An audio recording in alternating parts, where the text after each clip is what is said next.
Chapter 46. This year, there are actually 3 new students from the inferior compound who passed the test. This is really unexpected. The teacher who was compiling the test data held the file in his hand. His face was full of astonishment. The previous year's report cards were still there. Every new student from the inferior compound who was able to pass the test generally chose auxiliary courses. But this year, martial chi and divination were both passed. This was truly a miracle. There were also some people who didn't care at all. It's only a moment of luck. You see, there's still one person's opponent who abandoned the competition. This doesn't mean anything. Then how should this reward be given? The teachers sat on the wooden chairs and looked at each other. They stroked their white beards, not knowing how to make a decision. In the end, they could only set their sights on the superior compound's master. After all, the reward given at the beginning was that the winner could directly enter the superior compound. But now, jumping directly from the inferior compound to the superior compound, this was a situation that had never happened before. This old man proposes to cancel this time's reward. The one who spoke was the martial chi master who was in charge of the superior compound. With a straight face, he said in a dignified manner, "We can't let some students who simply can't pass come to our superior compound just because of a moment of luck. Dean, you're the head of the compound. Even if you're young, you should also understand that if we give out the reward like this, it's very likely that it will cause the other compounds to be dissatisfied. What's more, White Academy's superior compound students have all been carefully selected over the years. In the future, maybe they'll be chosen by the battle spirit forces. We can't just casually arrange 3 students to enter like this and break the rules." Tusufeng calmly listened, one hand holding the teacup. His tone was flat. This principal believes that White Academy's rules are to do what one says. His expression didn't change at all. The corners of his mouth even carried a gentle smile, but the oppressive feeling that hit them in the face made all the teachers feel an enormous evil aura. The teachers present naturally weren't willing to see the dean and the superior compound's master contradict each other because of this kind of thing. They promptly interrupted. The reward is still a must, but Master Li Yan's considerations aren't completely without reason. Dean, you see how this works. Those 3 poor students still haven't bought enough things to enter the superior compound. Why don't we directly reward each of them with a set? It can also be considered as solving one of their troubles. This suggestion was very compromising. The superior compound's Master Li Yan naturally agreed. If it was up to him, it would be nothing more than a group of small characters without any power. In the future, they wouldn't have much future prospects. Giving them clothes would be a waste. Tusufeng didn't say much.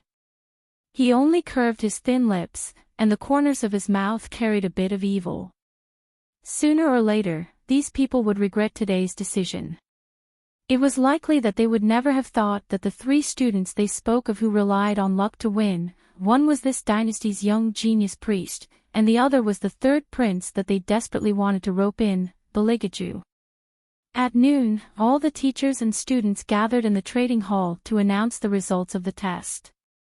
With regards to the matter of not being able to enter the superior compound, after a certain highness heard about it, he didn't have the slightest bit of reaction. The side of his grave and stern distinct face carried an arc of a smile that wasn't a smile. He looked indescribably handsome and demonically cold. Nangong Lai, on the other hand, was rather regretful. "I heard that the superior compound has a lot of girls. I still wanted to go take a look." Helene Vivian's expression was the most difficult for people to guess. The light in her eyes was rather gloomy. The teachers even thought that she was dissatisfied with the academy's arrangement. Just as they were about to open their mouths, they heard her ask in a clear voice, "Can't these clothes be exchanged for banknotes?" The teachers. Ha ha ha ha, aw Jew, look at these old men's expressions. It's too funny. Nangong Lai was practically about to collapse from laughing. How much did this Hellion family's young miss love banknotes in the end? She made the teacher stare blankly. Interesting, truly interesting. So these are the people from the inferior compound. Truly, seeing once is believing 100 times. The person sitting next to Nangong Lai coldly humphed. His handsome face carried a mocking smile. He wore a Chinese silver gown, and the ornaments on his waist looked more luxurious than the others. When he stood to receive the award, Hellion Vivian could clearly feel the waves of martial qi on his body. When they brushed past each other, that person's voice didn't carry the slightest bit of warmth. Don't think that just because you defeated those defective goods from the fine compound, you really think that you're unrivaled under the heavens. You're still far from it. After he finished speaking, that person floated away. His light white gown slightly drooped, his long hair wasn't tied up or tied, and his pair of eyes seemed to conceal the source of disaster. Floating up and down, he was both good and evil. For a moment, everyone's gazes concentrated on his body. One after another, they started whispering to each other, their faces carrying obvious pleasant surprise. It's him. Yuan Ling Xian. Yuan Ling Xian. Heavens, that's the young master of the head of the 4 great clans. I heard that Yun Ling Xian reached Earth rank when he was 7 years old. Now that so many years have passed, even the clan heads of the 4 great clans aren't clear on how powerful he really is. Some time ago, he was even called to the imperial palace by the emperor to discuss how to resist the Xiongnu together. How could even he be at the superior compound? This is simply not leaving us, the common folk, a way to survive. The sound of gasps resounded throughout the entire courtyard. Almost everyone impatiently watched Yunling Xian receive the award, their mouths wide open. Hellion Vivian only casually yawned and indifferently sat in her own seat. One hand propped up her chin, and the mole at the corner of her eye faintly glowed. Bailey Jiaju sat by her side, his slender fingers twirling the black jade thumb ring. The sparkling sunlight shone over, even his fingertips were sparkling and glowing. He didn't show the slightest difference, as if it didn't matter to him who appeared. Nangong Lai put his arm on the back of the chair and casually leaned back, a demonic smile on his face. The 3 people sitting together, no matter how you looked at it, gave people the feeling of unbridled provocation. This made Yunling Xian, who was standing on the stage, coldly narrow his eyes. The award in his hand changed shape. They really were a group of idiots who didn't know the immensity of heaven and earth. Sooner or later, he would teach them a lesson. Look, those are the 3 people who won in the martial qi test. As soon as Hellion Vivian walked into the inferior compound's ancestral hall, many students looked towards her and whispered, I heard that Grandmaster Zizun also accepted her as a disciple. I wonder if she can make an armament for me. Make an armament? Someone sneered, don't dream about it. Why don't you go ask around why Grandmaster Zizun accepted her as a disciple? Our inferior compound's face has been completely lost by her. Relying on currying favor with others to climb up, it's really enough. Bang! The sound of a stool rang out. The people in the ancestral hall instantly fell silent. Hellion Vivian handsomely retracted her leg. The corners of her mouth were half-hooked as she sat in the middle of the group of gossiping girls, looking at them with a cold expression. The girls looked at each other, their faces unspeakably awkward. They all turned their heads away and pretended to pick up the scrolls on the short table. Hellion Vivian felt that it was quiet. She directly laid down on the short table, her hands playing with some small scrap iron that resembled toys. Beligaju sat next to her. After seeing those small scrap iron, his eyes flashed. His ivory white fingers reached over and pressed down on Hellion Vivian's wrist. Chapter 47. He pretended to be puzzled and asked, "What is this?" It looks very interesting. Nangong Lai opened his mouth, as if he wanted to say something. Baligaju glanced over and Nangong Lai instantly shut up. He only cursed in his heart.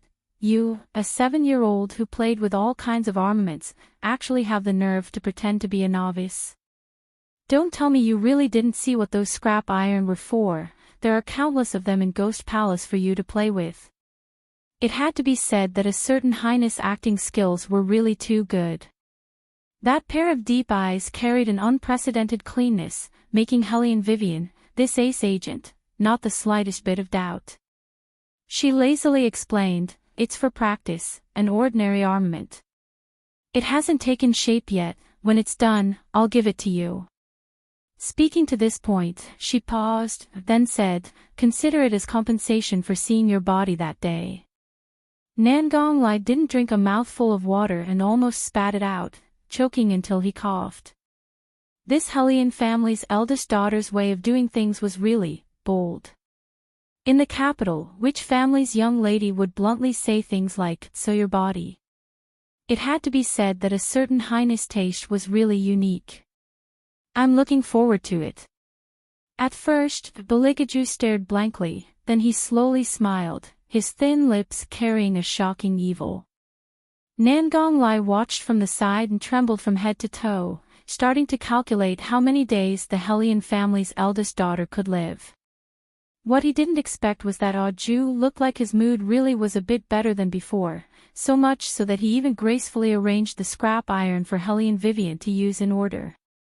But this wasn't anything strange. A certain highness temperament had always been unpredictable, even he didn't know what he was thinking sometimes. Hellion Vivian raised her eyebrows at the man's movements, indifferently said, you just heard those people's words, aren't you afraid that the things I make won't be presentable? Not afraid.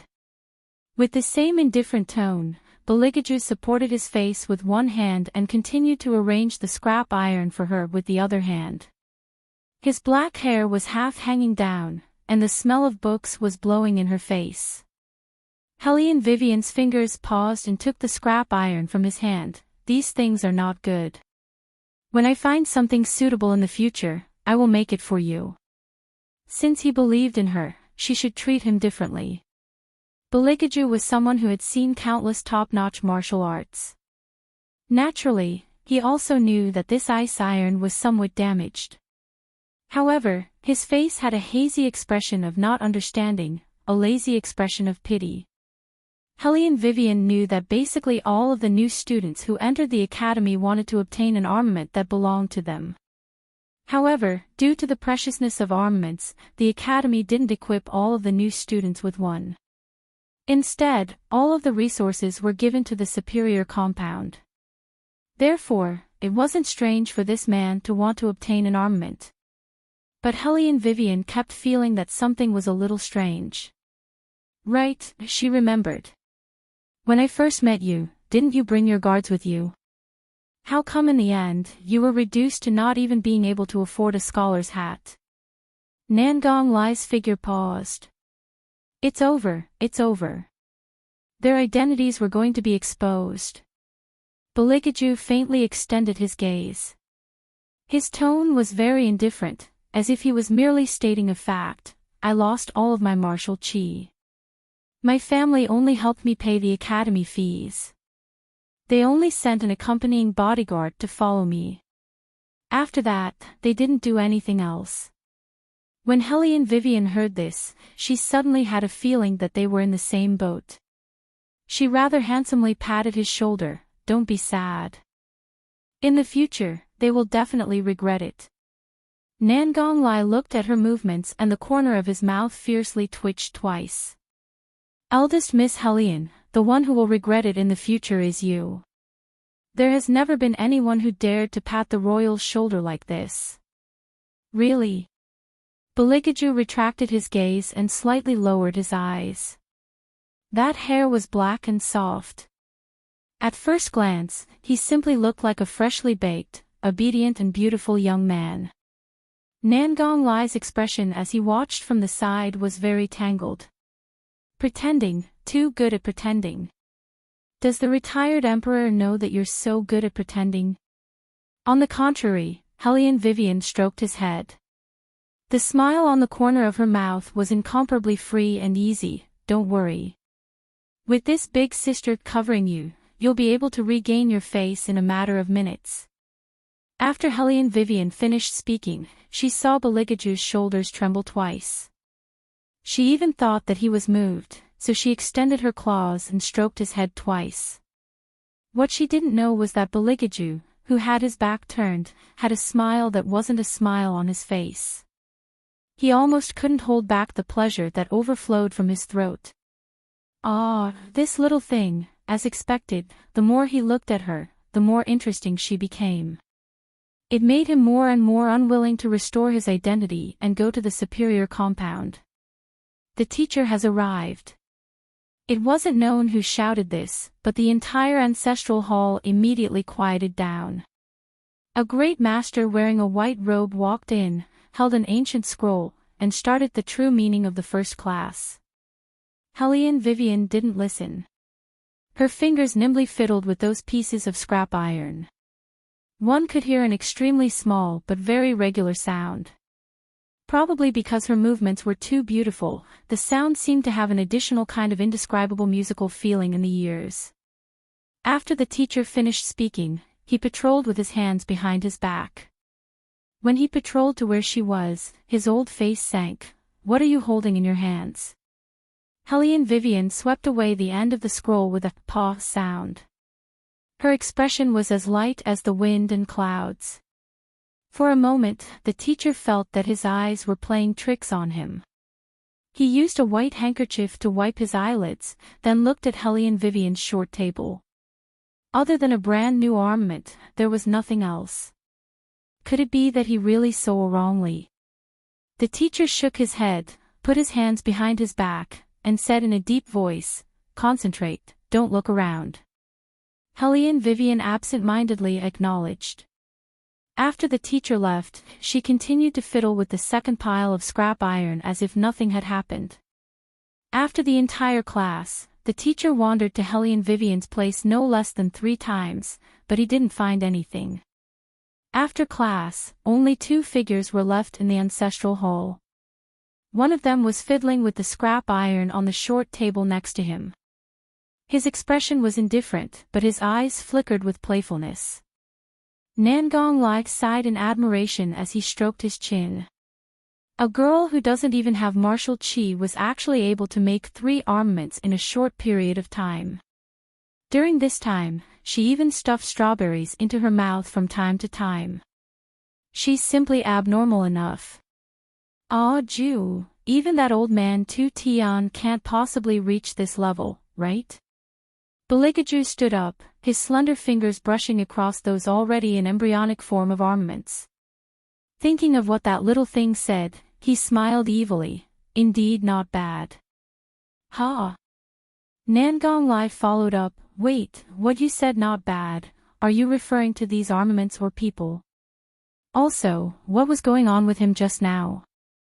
What did he mean by his family only helped him pay the hospital fees and only sent an accompanying bodyguard to follow him? It was clearly him who thought that too many people would be annoying, okay? That's why until now, those ministers and teachers were still anxiously waiting for the carriage sent by the imperial family, but they didn't know that this person had already arrived 1 step ahead of them.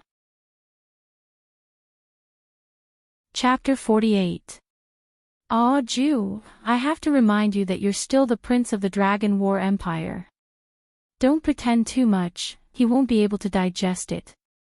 Even his hair is trembling. Beligaju glanced at him and returned to his cold and ascetic appearance.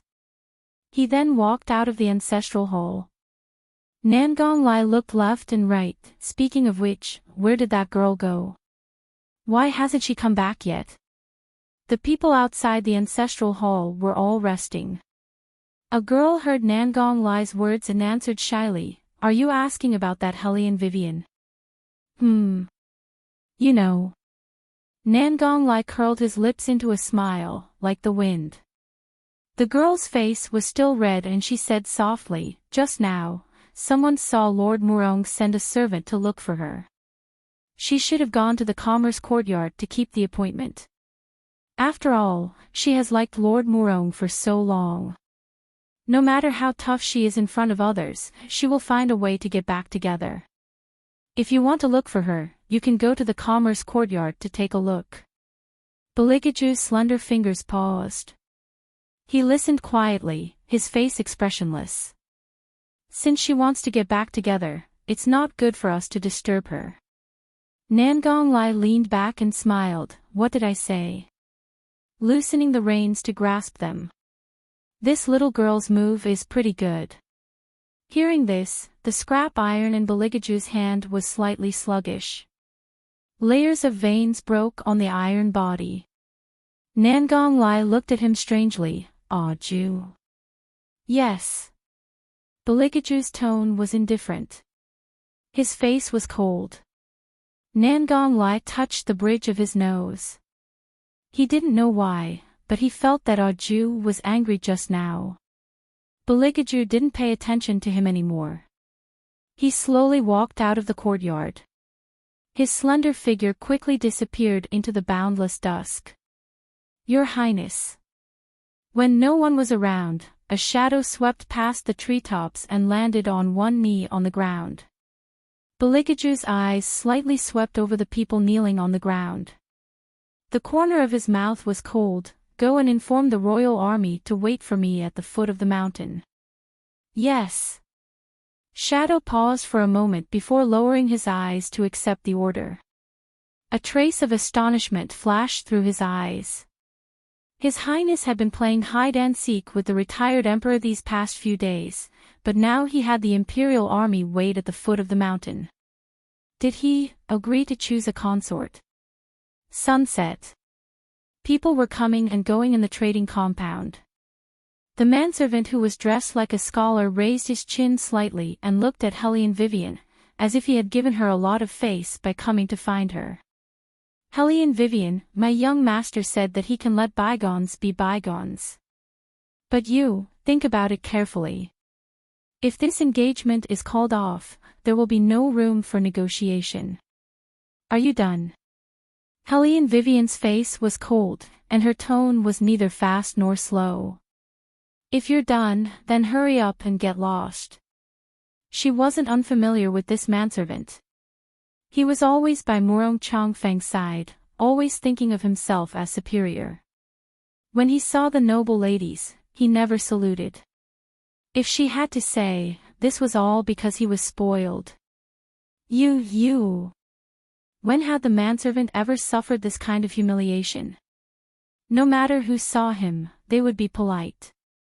He represented Murong Manor's face, yet this woman actually didn't put him in her eyes.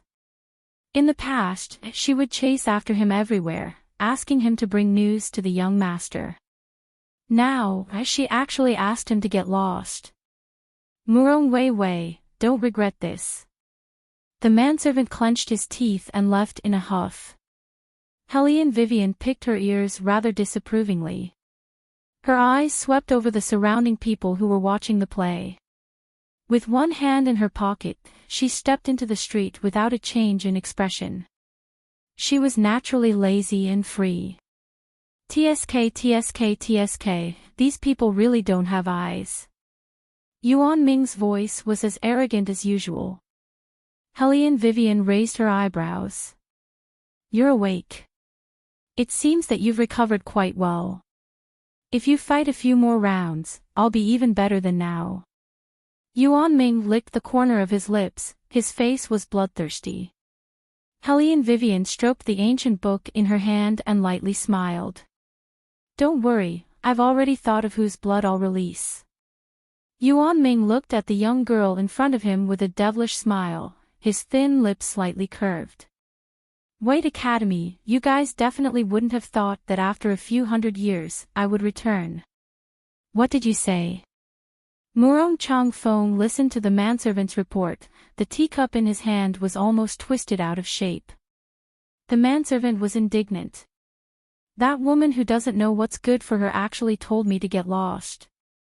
Young master, it's not that I'm talkative, but this kind of woman, even if you have good intentions, it's still wasted.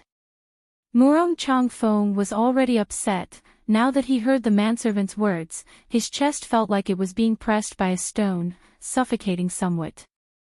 He really didn't expect that when he had the intention to ask for peace, that woman would actually reject him. Crack! Murong Chang-fong ruthlessly smashed the teacup in his hand. The resulting splash of water splashed onto the manservant's face. The manservant was startled, his face pale, and he didn't dare to say another word. Murong Chang-fong took a deep breath, his face revealing a disdainful expression. You're right, a woman who doesn't know what's good for her is not worthy of this lord's good intentions. He originally wanted to take her to see his father, but since she couldn't lift her head in public, then forget it. She only curried favor with Grandmaster Zizun. Did she really think that she could rely on herself? He wasn't anxious, sooner or later, she would come back to beg him. Murong Chang-fong glanced sideways at the manservant. Has Lord Father arrived? Prince has already arrived, he's currently talking with the masters, he'll come back once he's done. The manservant's voice fell. Emperor Murong walked in. He was wearing a Chinese court attire, exuding an air of wealth and prestige. Seeing his beloved son, his solemn face finally showed traces of a smile. Father. Murong Chang-fong promptly stood up. Emperor Murong patted his shoulder. You did well, just now those masters praised you for a long time. It's just some flattery. Murong Chang-feng's cold and handsome face didn't change in the slightest. Emperor Murong fancied his beloved son's arrogance.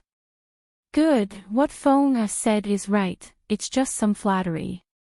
I came this time because I was afraid that you wouldn't be able to maintain a calm heart, now seeing that you're so calm, father is gratified. Oh right, where's Master Tu Lao, why didn't I see him in the academy this time? Master is still looking for the genius he met at the Phoenix Pavilion that day. Murong Chang-fong clenched his hands.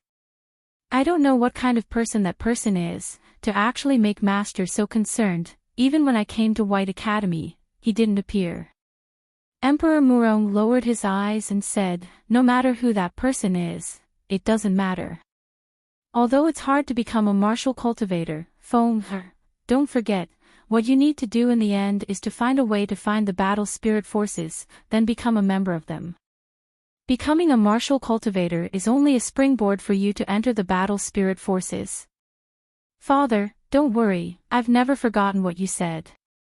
When Murong Chang-fong raised his eyes again, his face was full of determination. Emperor Murong nodded in satisfaction, stroking his beard. Feng, have you heard of a person called Huan Mingxiang, a senior official of 3 dynasties? Chapter 49. Naturally, I've heard of him. Murong Chang-fong glanced to the side, as if he was thinking of something. It's said that he's in White Academy, but very few people can recognize him. Father, why are you suddenly asking about him? Murong Wang's eyes flashed with coldness. Why would an elder of 3 dynasties hide in the academy, not caring about worldly affairs? There's definitely a problem here. According to what people say, the battle spirit forces are called spirits because they're mysteriously hidden in every corner of White Academy. Aside from retired emperor who knows their true identity, no one else can find out who they are. But there's one thing, they're definitely in the academy. Father's meaning is that this Huan Mingxiang is a member of the battle spirit forces. After Murong Chang-fong thought of this conjecture, he somewhat couldn't control his emotions. But ever since I entered the academy, I haven't seen any proud and unyielding old man. Huan Mingxiang is a strange person, always appearing and disappearing like a ghost. Maybe he'll disguise himself as one of the academy's teachers. Murong Wang stroked his chin, deep in thought. But no matter what, he'll be in the superior compound. After all, this is the best place to enter the battle spirit forces. What you need to do is to treat each and every teacher with respect.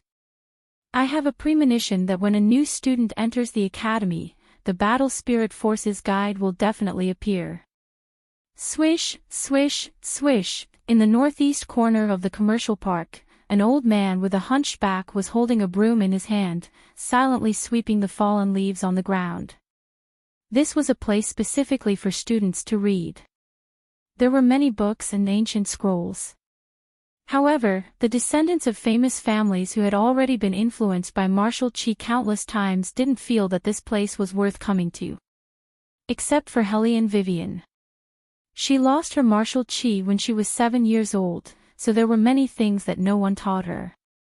Even if there was Yuan Ming, who killed a god, he was only a demon. He could only increase her battle strength, but those systematic martial arts still had to rely on herself.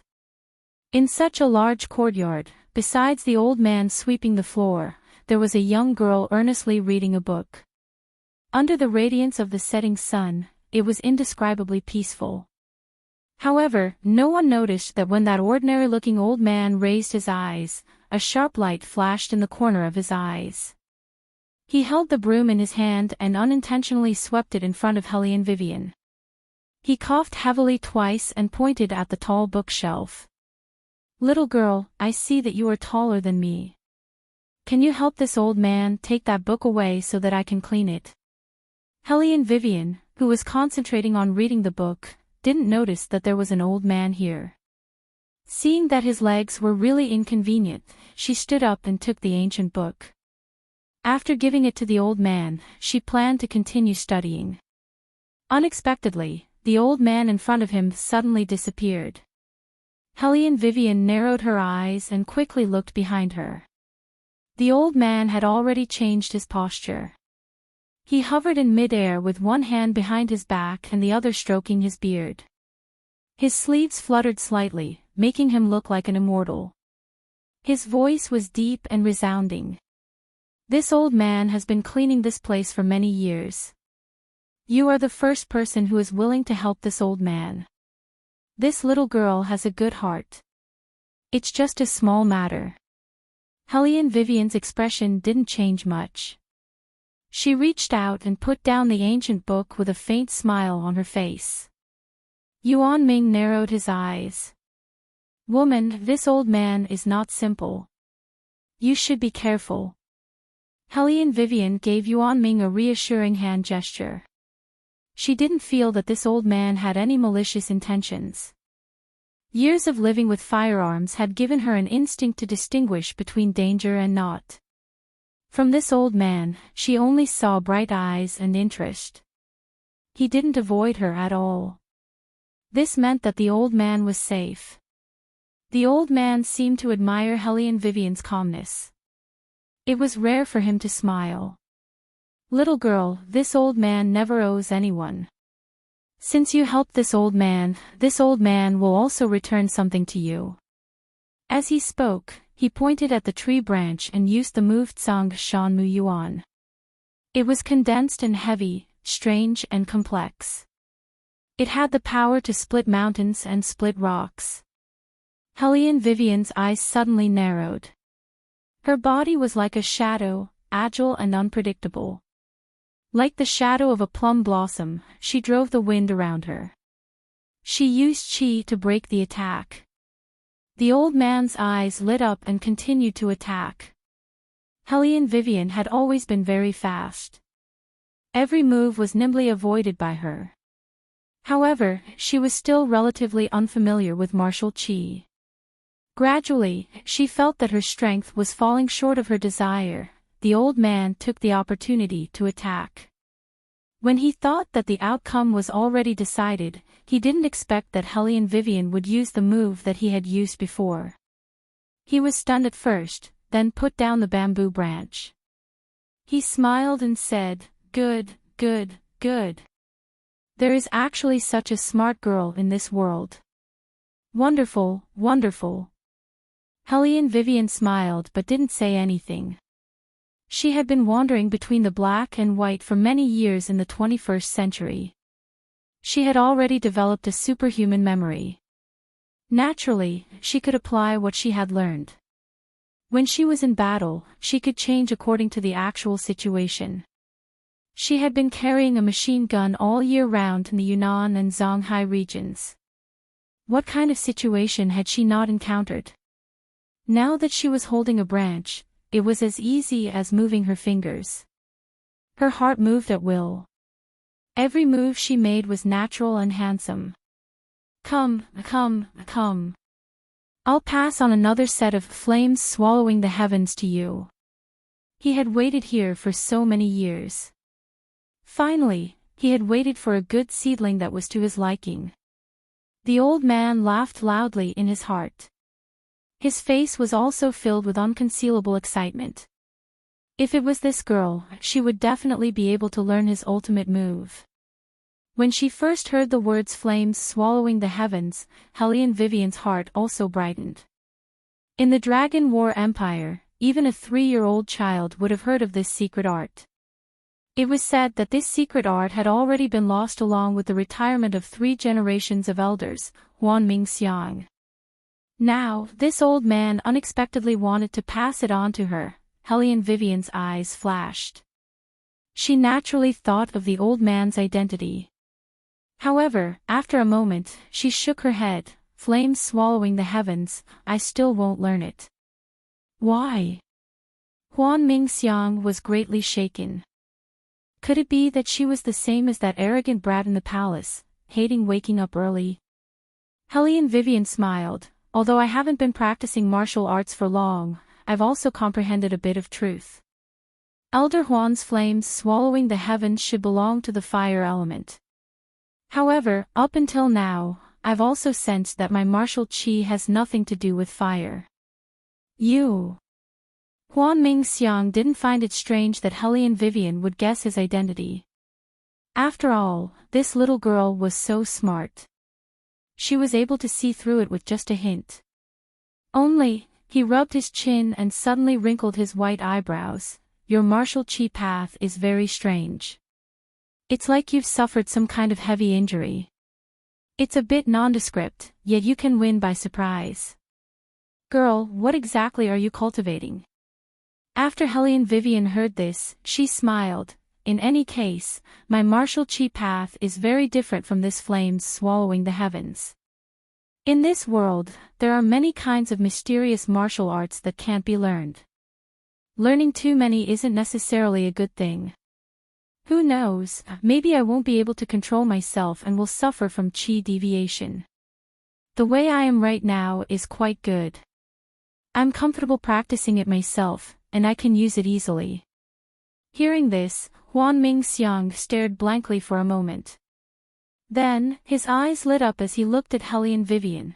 Haha, I really didn't expect.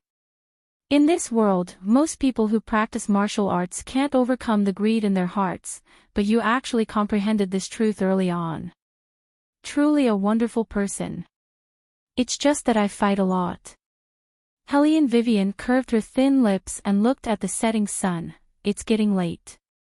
Elder Huan, you should rest early. Don't always sweep the same place. It's easy to reveal your identity. Huanming Xiang looked at the exceptionally bright ground under his broom. His face was endlessly shocked. After a long time, he extended his hand and stroked his white beard. It wasn't known who he was talking to, but his smile was quite thick. This girl is really incredible. Go to the superior compound and investigate this girl's identity. This year's battle spirit forces can take in new people. Replying to Elder Huan, she's not at the superior compound. The figure kneeling on the ground paused for a moment before speaking the truth. Huanming Xiang looked back in astonishment. Not at the superior compound. Then which compound is she at? The good compound. Cough cough. The figure coughed twice. She's at the inferior compound. She's that Miss Hellion who casually fawns over people that you've recently been very hateful. Chapter 50. Huanming Xiang opened his mouth wide, then slowly closed it again. His cheeks slightly puffed up. when did this old man say I hated her? I never did. In the future, if she comes here again, immediately notify this old man. Yes. The figure looked at the old man's departing figure with a profound meaning, lightly laughing as he shook his head. Elder Huan didn't admit it. How could Huan Mingxiang admit it? Rumors and slanders were truly harmful. The old man picked up the broom and continued sweeping the floor, only this time, his movements were clearly much more forceful, as if he was sulking. A perfectly good girl, yet the rumors were so unbearable. If she hadn't come to the trading courtyard this time, wouldn't he have continued to misunderstand? The more the old man thought, the angrier he got. He simply threw away the broom, the corners of his mouth carrying an evil smile. This year, we won't be choosing people from the superior compound. It's more interesting to go to each compound. Lest those people from the superior compound always think they're a cut above others. Night, trading courtyard armament shop.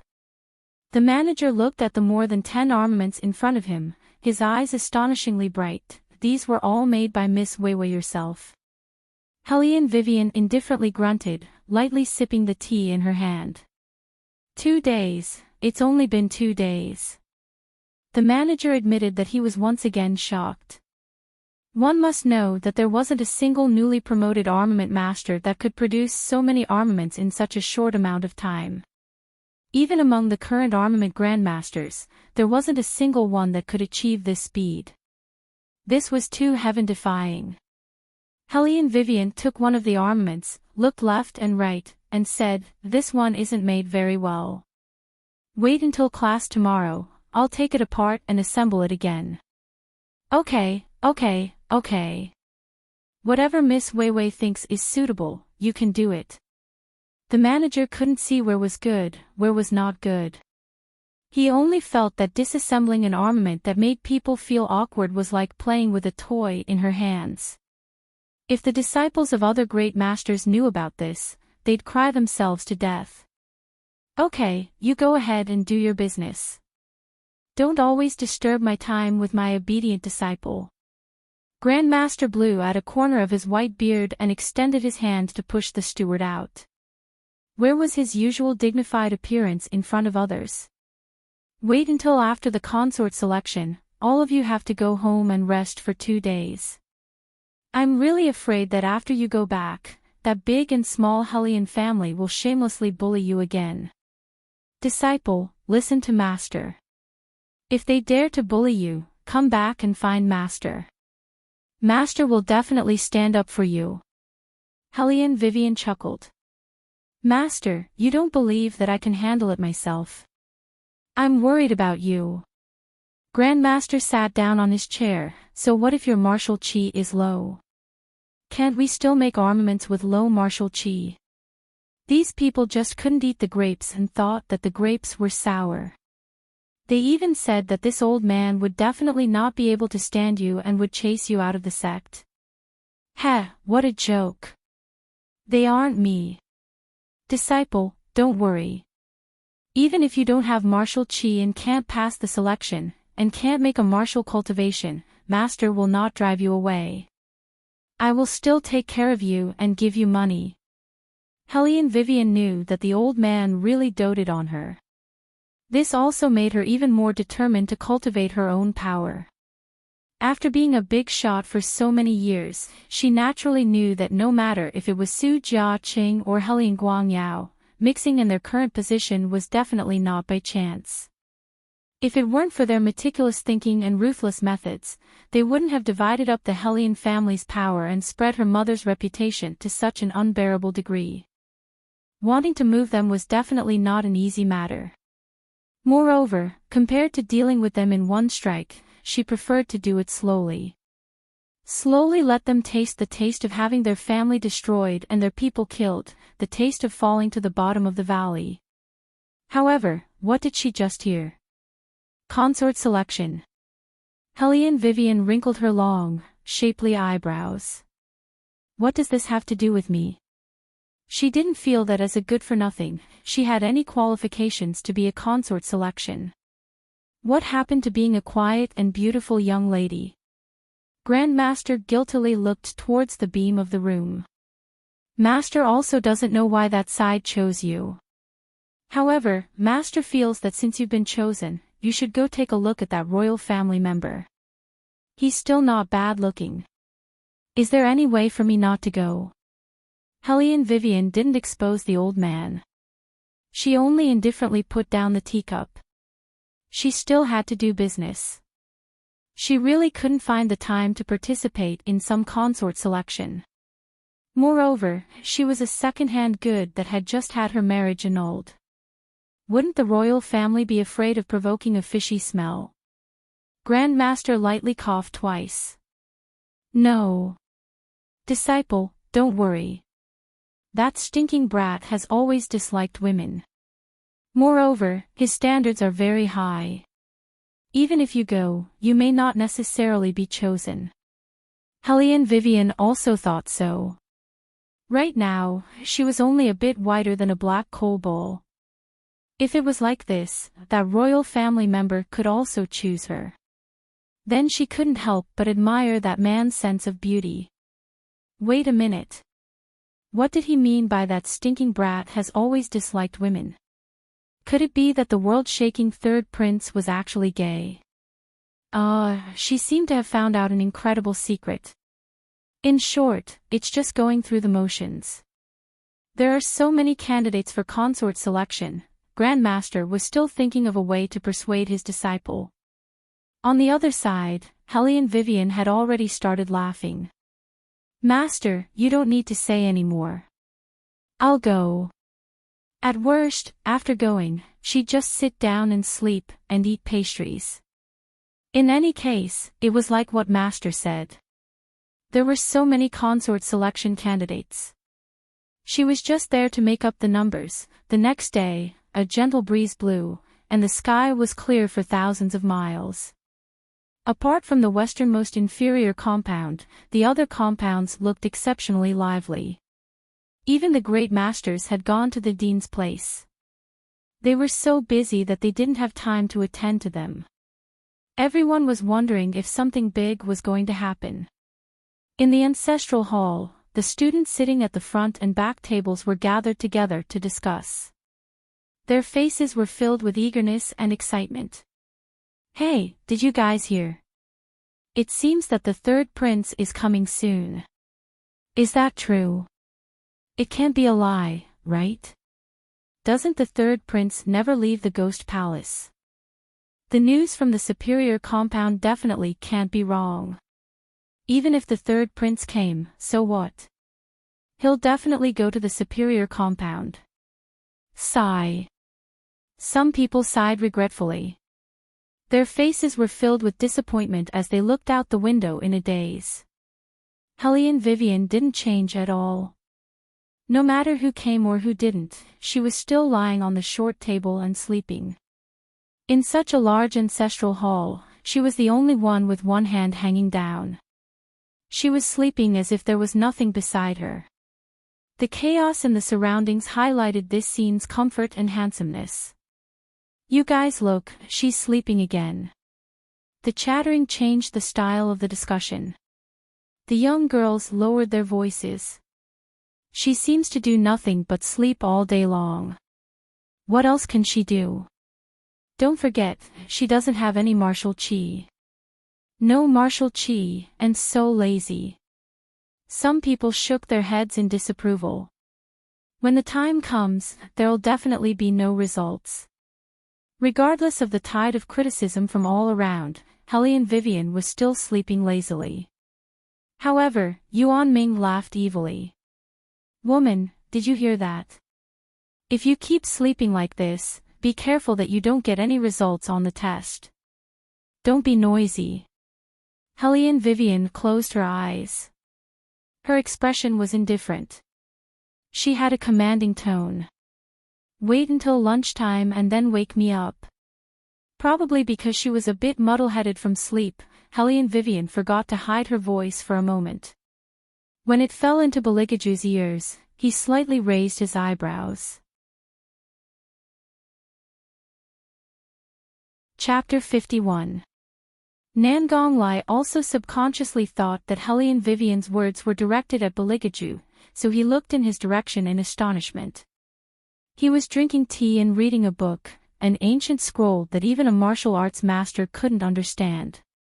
The color of the tea was light, the thin lips moistened by the tea had a glossy luster, and the focused and serious eyes were fascinating. Such a graceful man from the imperial family. After hearing the other person's words, the corners of his mouth slightly curved up as he responded, "Okay." Nangonglai was surprised. "Ah, Ju, what are you doing?" His voice was very small so as to avoid being heard by others. Bailey Jia Ju didn't say anything. Instead, he swirled the teacup in his hand and turned his head to look at her. A faint and restrained smile hung on his fair and handsome face, revealing a thick perverted aura. When Nangonglai saw this, he began to have goosebumps all over his body. When the retired emperor asked him to make a cup of tea, he had to make a decision based on his mood. When he was in a good mood, he would make a pot or two. When he was in a bad mood, he would directly make the retired emperor drink cold water. Like now, he was so willing to be ordered around. He was definitely addicted to being a hunter, and that prey was still dreaming. Thinking of this, he was once again glad that between the 4 great clans and the imperial family, he chose the imperial family. Otherwise, as long as he thought of confronting this man, he couldn't control his scalp from tingling. When he sat back in his seat, Beligaju was no longer reading the ancient book. He leaned back in the chair, his arm on the armrest, his fingers rhythmically tapping, as if he was thinking about something important. Then, he suddenly leaned over and moved close to Hellion Vivian's ear, smiling deeply. "I told you to get up, do you get any money?" Hellion Vivian only felt a chill in her ear, it was numb and somewhat itchy. Only when she opened her lazy eyes did she know that because of Yuan Xiaoming, she made a stupid mistake again. "No money." Hellion Vivian yawned. "There is a free lunch, do you want to go now?" The corners of Beligaju's mouth were always curled up, and there was an incomprehensible shadow in his faint smile. "All right, it just so happens that I don't have money to eat." Cough, cough, cough. Nangonglai spat out a mouthful of tea. "Your Highness, how can you say these words without blushing?" However, Beligaju didn't lie. He really didn't have any money on him. Of course, just the little ring on his finger was enough to buy a city in the border area. Everyone knew that even though the 3rd prince had lost his martial chi, he was still the retired emperor's most beloved prince, the War Dragon Empire's only holy son. Under normal circumstances, when people mentioned him, they would speak of him as high and mighty, holy and flawless, as if he was a god, etc. Most importantly, when had he ever lacked money? Nangonglai really couldn't listen anymore. He simply turned his head away and pretended to be deaf and mute. Beligaju only reached out and brushed the non-existent dust on his white robe. His gentle voice was like mellow wine, making people intoxicated. "Let's go." Hellion Vivian also didn't think much of it. Her tongue licked her thin lips. She wanted to eat the roasted lamb right now, with cumin and some sauce. It was crispy on the outside and fragrant on the inside. White Academy's cafeteria was very clean, and they could even appoint a chef to give them special treatment. Hellion Vivian never treated herself unfairly in this regard. A table of meat, the freshest watermelon, and the best new hong. Eating in her mouth was incomparable happiness. After all, she brought someone to eat, so Hellion Vivian also didn't forget to give Beligaju a few chopsticks of food. If there weren't too many onlookers, this meal would be even more satisfying. Hellion Vivian bit the wooden chopsticks and looked at the man in front of her with a deep gaze. At such a young age, he had cultivated into a peerless young master. His every movement carried a strong masculine charm. Those hormones, the entire cafeteria was afraid that they would soon be unable to resist. The young ladies who came to eat looked at her as if they couldn't wait to eat her up. It really was a face that attracted bees and butterflies. Hellion Vivian also felt a little strange. Could it be that every time this person came to eat, he would be stared at by a group of girls? Wouldn't he have indigestion? Hellion Vivian didn't know that a certain highness had never come to any cafeteria. Ever since he entered the academy, all his basic necessities were arranged by shadow. The water was spring water from a mountain stream. The meals were all prepared by the best chefs in the imperial palace. They thought of a way to keep the food warm and sent it to the academy every night. That was why Beligaju wrinkled his thick eyebrows the moment he entered the cafeteria. Unfortunately, there were still people who didn't know the difference between life and death and came forward at this time. Really, wherever you go, you can see a bootlicker. We can't help but admire him for being able to do this. Don't you guys think so? The one who spoke was Hellion May. Beside her stood several other young ladies from famous families. Apart from her, the rest were all from the superior compound. Hellion Jower was also among them. Her long skirt fluttered in the wind. She was as dainty as a drop of water. Even her voice was soft and gentle. Third sister, don't say any more. Why don't you say any more? Second sister, you're just too kind. That's why you're being bullied by this evil girl. No matter what, Hellion May would never forget the matter of slapping her own mouth. She looked at Wei Wei with eyes brimming with anger. Hellion Jower also didn't really want to stop Hellion May. That was because she had long wanted to give Hellion Vivian a good look. Not to mention, when she saw Hellion Vivian and Beligaju together, her heart surged with unhappiness. In the end, what kind of luck did this little slut have to actually make friends with such a young master?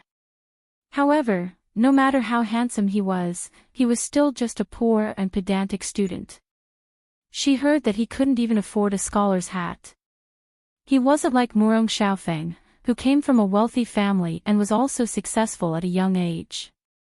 When Hellion Jower thought of this, the light in her eyes turned. She made an appearance of wanting to say something but then hesitated. Third sister, eldest sister's friend is still here. It's not good to misunderstand. As she spoke, she looked at Beligaju. The corners of her mouth carried a bashful and innocent smile. Young master, we meet again. Beligaju lifted his eyelids.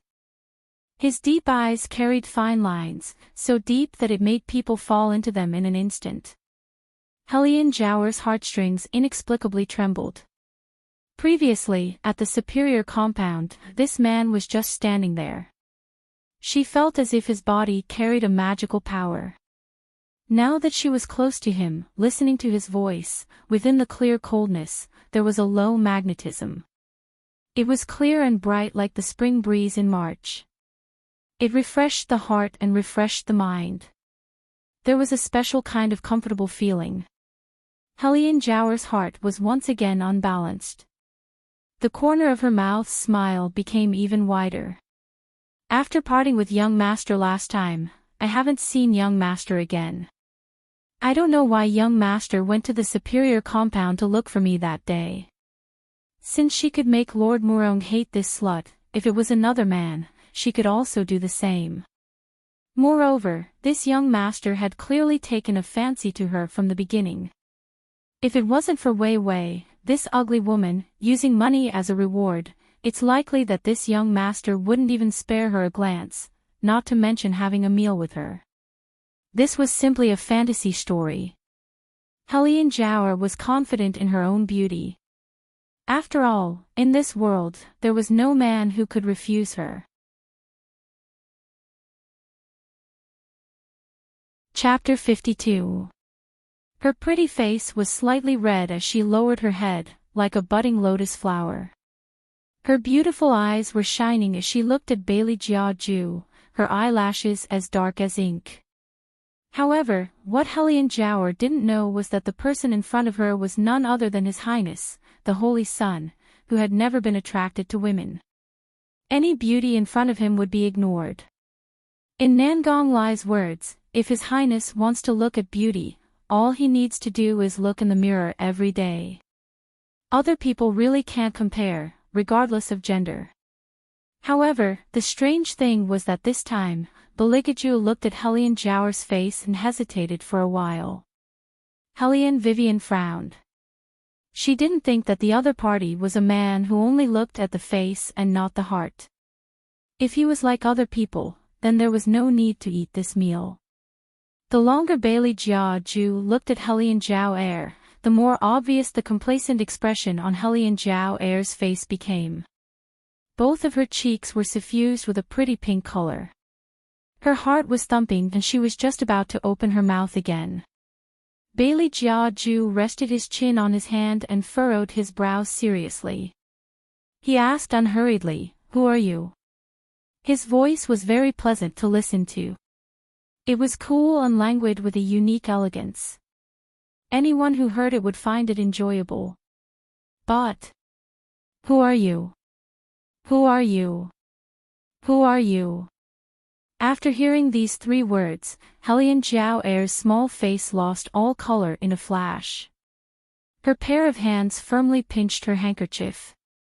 The eyes that looked at Bailey Jia Ju also changed from bashfulness to astonishment. In the end, she was so embarrassed that she wished she could just turn around and leave. Hellion Vivian was also stunned. She turned to look at Beligaju's evil smile. This man definitely remembered Hellion Jiao. It was because he remembered her that he deliberately asked this question. Amazing, too amazing. If it weren't for the others, Hellion Vivian really wanted to give him a thumbs up and give him a thumbs up. It was rare to see such a black-bellied person in ancient times. Beligaju naturally noticed Hellion Vivian's gaze on him. He curled his lips at her with a devilish smile. For a moment, Hellion Vivian wondered if she should stay away from this man. After all, being too smart was dangerous. In the end, Beligaju knew what she was thinking when he saw her fox-like appearance. His smile disappeared, and his eyes were very confused. "What's wrong?" "Nothing." Hellion Vivian felt that she was overthinking. It was probably because the sense of crisis she felt when she first met this man was too strong, so she was always vigilant around him. Thinking about it carefully, this child was not bad. She should not have any opinions about others. Eat more. You don't know the others, so don't bother. All right. Beligaju responded faintly, but his lowered eyes were cold. He didn't expect that this little thing would still have doubts about him even after he had disguised himself to this extent. Disappointed. How is that possible? The more cunning the prey was, the more fun it would be to tame it. Beligaju curled his thin lips, and a scorching smile hung on his face. He was like a master sitting behind a tent. Because he was in control of everything, he had enough patience to wait. The most unbearable was Hellion Jiao. She only felt that everyone in the dining hall was looking at her, including the young lady she had befriended at the superior compound. She, Hellion Jiao, had lived for so long, but this was the first time she had lost so much face. This made Hellion Jiao so angry that her hands trembled, but she didn't know how to vent her anger. "Second sister, what do you have to say to this man who can't even afford a scholar's hat?" Hellion May had stayed in the defense department for so long. Even if she was stupid, she still knew that she had to help Hellion Jiao get out of this predicament. She looked at Hellion Vivian with disdain. "They're nothing more than passing hills." Hellion Jiao received Hellion May's message, and immediately changed her expression into one of grievance. I only saw that this young master's clothes were shabby." Forget it. We don't have the same background, so I was meddling." "Shabby?" Hellion Vivian's elegant eyebrows wrinkled into a knot. It was fine if they talked about her, but now even the people by her side were ridiculing her. Did they really think that she wouldn't get angry? Hellion Vivian held the bamboo chopsticks in her hand, and a trace of hostility flashed through her clear eyes. Eunuch Sun, who had just entered the dining hall with the superior compound's great master Jing Wuwang, was so scared that he almost threw away the horsetail whisk in his hand when he heard the word shabby. Seeing this, Great Master Jing was very baffled. Eunuch Sun, what's wrong with you? Do you think that the Academy's dining hall isn't good? Regarding this point, Eunuch Sun can rest assured. When the royal family arrives, there will be a special chef here to prepare the imperial meal for His Highness. As he spoke, he stroked his white beard and smiled. Actually, Eunuch Sun didn't need to personally come here. There's this old man here, so there won't be any problems. Eunuch Sun wanted to cry but had no tears. Did you think that I was willing to come here? I accompanied the royal troops at the foot of the mountain and waited for a whole day. Now that I've waited until now, the person has appeared, but he's wearing a green gown and white cloth, blending into a group of students. When he just entered the dining hall, the pit of his stomach was already trembling, okay? He swallowed 2 heart-saving pills in a row, and only then did he not lose control and scream out loud. How could His Highness, who should have stayed in the Imperial Palace, appear here? Why didn't he even say hello? He didn't have the slightest bit of preparation in his heart. He still hadn't finished looking at the layout of the academy, and he still hadn't gone to the dean's side. He still hadn't had time to reply to retired Emperor's letter. In short, why the fuck didn't anyone inform him that the royal family had already entered White Academy, and had even become an ordinary student? Could he return to the Imperial Palace right now and report to retired Emperor that the royal family had already been found? After Eunuch Sun thought of this point, his entire person became excited. Just as he wanted to take a step forward, he was nailed to the ground by Beligaju's indifferent gaze. That gaze was extremely cold, and within that bewitching indifference was written a warning. Eunuch Sun was such a spirited person. He had spent most of his life in the Imperial Palace. Every word and action of his master, even if he couldn't guess 100%, he could still figure out 70%. Right now, His Highness clearly didn't want him to go over, Eunuch Sun. Great Master Jing saw that he was staring at a point in a trance, and couldn't help but follow Eunuch Sun's line of sight to look over there. Then he smiled rather complacently. Is Eunuch Sun looking at that genius young lady of the Hellion family? Right now, she's already this old man's entry-level disciple. Eunuch Sun was originally still fretting about how he should pretend that he hadn't seen His Highness, but this superior compound's great master actually gave him a good excuse. He chuckled and nodded his head, forcing himself to withdraw his gaze from His Highness' body. He opened his mouth and said, I've long heard that the second young lady of the Hellion family is as beautiful as a fairy. Her temperament is adorable, and she's different from the young ladies of ordinary families. Seeing her today, she's indeed extraordinary. The great master is truly fortunate to have accepted a disciple with boundless prospects. You flatter me. Great Master Jing promptly waved his hand, but the smile on his face didn't diminish in the slightest. This child is actually intelligent. When it's time to select a consort, I hope Eunuch Sun will take care of her a bit more. Hearing the 2 words, select consort, everyone in the dining hall turned to look at them, including Hellion Vivian. Chapter 53. Seeing everyone's gazes, Eunuch Sun only felt a prickle in his back. This Minister Jing couldn't have brought up the matter of consort selection at any other time, but he just had to bring it up now. If he continued, maybe the royal family would really misunderstand that he'd received benefits from someone behind his back. Thinking of this possibility, Eunuch Sun immediately looked towards Beligaju's direction. His eyes sparkled with determination. Your Highness, you must believe in me. I'm loyal to you and will follow you to death. I've never accepted ministers. Cough cough, although I occasionally accept them, I won't accept them in front of you. Beligaju minded his own business and drank his tea. He didn't look at Eunuch's son as he absent-mindedly played with the white porcelain teacup between his fingertips. It was as if it was transparent. Eunuch's son turned his back and almost burst into tears. Woo, he was disliked by His Highness. Minister Jing, who was closest to him, furrowed his brows in confusion.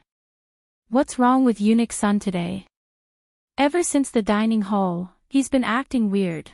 Having missed the opportunity to attack, Hellion Vivian simply put down the bamboo chopsticks that she was about to raise. She wasn't stupid enough to make a move in front of Minister Jing.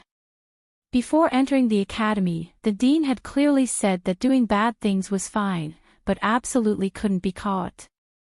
This Minister Jing normally looked down on them from the inferior compound. He looked at everyone with a contemptuous attitude. Being so amiable like today was truly rare. This also showed that the old eunuch at his side wasn't simple. Hellion Vivian fiddled with the bamboo chopsticks in her hand, but her thoughts were pure. Minister Jing actually smiled and waved towards Hellion Jiao, saying, "Why haven't you come quickly to greet Eunuch's son?" Hellion Jiao was also an expert in this field. She promptly walked over like a lotus flower, faintly smiled, and was just about to open her mouth. Eunuch's son immediately exclaimed, "Miss Jiao, don't be like this. Aren't you tormenting me? The matter of His Highness's consort selection isn't something that we, as servants, can say anything about." As he spoke, his eyes flickered as he glanced in the direction of Beligaju from time to time. Beligaju still didn't look at him, but he finally changed his posture and leaned back lazily on the wooden chair. Eunuch's son's heart couldn't calm down. He really wanted to kneel in front of his master, hug His Highness's thigh, and cry. But after all, he was a eunuch who had been in the palace for many years. He was very good at observing people. He also knew that if he went over now and exposed the identity of His Highness, he would die even more miserably than now. Therefore, Eunuch's son could only brace himself and continue to deal with the old man and young man in front of him. Hellion Jiao certainly wouldn't believe these words of his. A long time ago, she'd already heard her grandfather say that although these eunuchs in the imperial palace were lowly, they still couldn't be underestimated. Especially this one in front of her, whose surname was Sunday. Many times, his words represented the intentions of those above. Clinging to him was equivalent to directly clinging to that highness. That's why she had to greet him with a smiling face. Otherwise, how could a eunuch like him, who couldn't be brought to the table, be worthy of such treatment from her? Eunuch's son is too modest. Who in and out of the court doesn't know Eunuch's son's ability? A few days ago, I followed grandfather into the palace and saw Eunuch's son from afar. At that time, Eunuch's son was accompanying His Highness the Third Prince, serving him in every aspect. If Jiao has the opportunity to enter the palace in the future, there are some things that Jiao doesn't understand that I'll need Eunuch's son's guidance. Hellion Jiao said these words bashfully. Her voice became softer and softer, and her cheeks became crimson. How could Eunuch's son not understand her meaning? During this period of time, the Su family had given him many benefits. However, he wasn't a little eunuch who had just entered the palace. What benefits he should take and what benefits he shouldn't take, he was very clear in his heart. This Hellion family's second miss actually had some good looks. Her background and appearance were all presentable, especially that pair of eyes that seemed to be brimming with tears. He pondered whether or not His Highness would like this type, so he kept an eye on her. After all, it was hard to say who would be favored in the future and who wouldn't. Since these benefits couldn't be refused, he would accept them all. It would also save him from not being able to get anything good when the time came. Of course, everything he did was always thinking of his master. If it was those who were ugly and had bad backgrounds, he wouldn't even mention them in front of His Highness. However, these were all his thoughts before coming to the cafeteria. Now, he only prayed that His Highness would spare his old life on account of his many years of careful and conscientious work. Eunuch Sun's hands trembled as he looked towards Beligaju's direction again. Hellion Jower saw that he didn't speak and was somewhat unhappy in her heart. She had already lowered her status to give this old thing face, but this old thing didn't even open his mouth. What was the meaning of this? Eunuch Sun. What are you looking at? Hellion Jower's patience seemed to have run out. Seeing that he was always distracted by Hellion Vivian's table, her long, shapely eyebrows slightly twisted, does Eunuch Sun know that young master? No. No. Eunuch Sun saw that His Highness's eyes had instantly turned cold. His heart and liver trembled, and he quickly put on a smile, only felt that he looked familiar. After looking carefully, I discovered that I had mistaken him for someone else. This pair of eyes is getting more and more blurry. Hellion Jower saw that the atmosphere was good and also followed with a smile, I am. Eunuch Sun can't possibly know that young master. I also don't know what happened to the academy this year, recruiting so many commoners. It's normal for Eunuch Sun's eyes to be blurry. After Eunuch Sun heard this, his smile became even more unnatural. This time, he didn't even have the courage to look at the commoner. His palms overflowed with thin layers of sweat. Let's go stroll around somewhere else. It's too noisy here. Minister Jing's pure white sleeves moved, and his voice carried a smile. Eunuch Sun, please. Okay. Eunuch Sun immediately nodded. His appearance of wanting to leave as soon as possible made the others very puzzled. How could they know that if they continued to talk, he would really not have a corpse left? Minister Jing also didn't stay any longer. He only called for Hellion Jower to accompany them. After the distinguished guest left, the dining hall returned to its usual atmosphere. Hellion May coldly glanced at Hellion Vivian. Some people, always overestimate themselves and have delusions of comparing themselves with second sister. She doesn't properly look in the mirror, thinking that everyone else is like her and only has eyes for the air. Now, it's good. Second sister is going to become the third imperial consort, while a certain person has become a second-hand good whose engagement has been broken off. After she finished speaking, she quickly covered her mouth and reached out to lightly hit herself twice. Look at this mouth of mine. Big sister, I wasn't talking about you. However, as a younger sister, I have to remind you. Even if no one wants you, you shouldn't find a poor and pedantic man to make do with yourself. Rather than this, you might as well say a few words to the air. In any case, you've already said a lot of things before. Maybe the air will be soft-hearted and forgive you.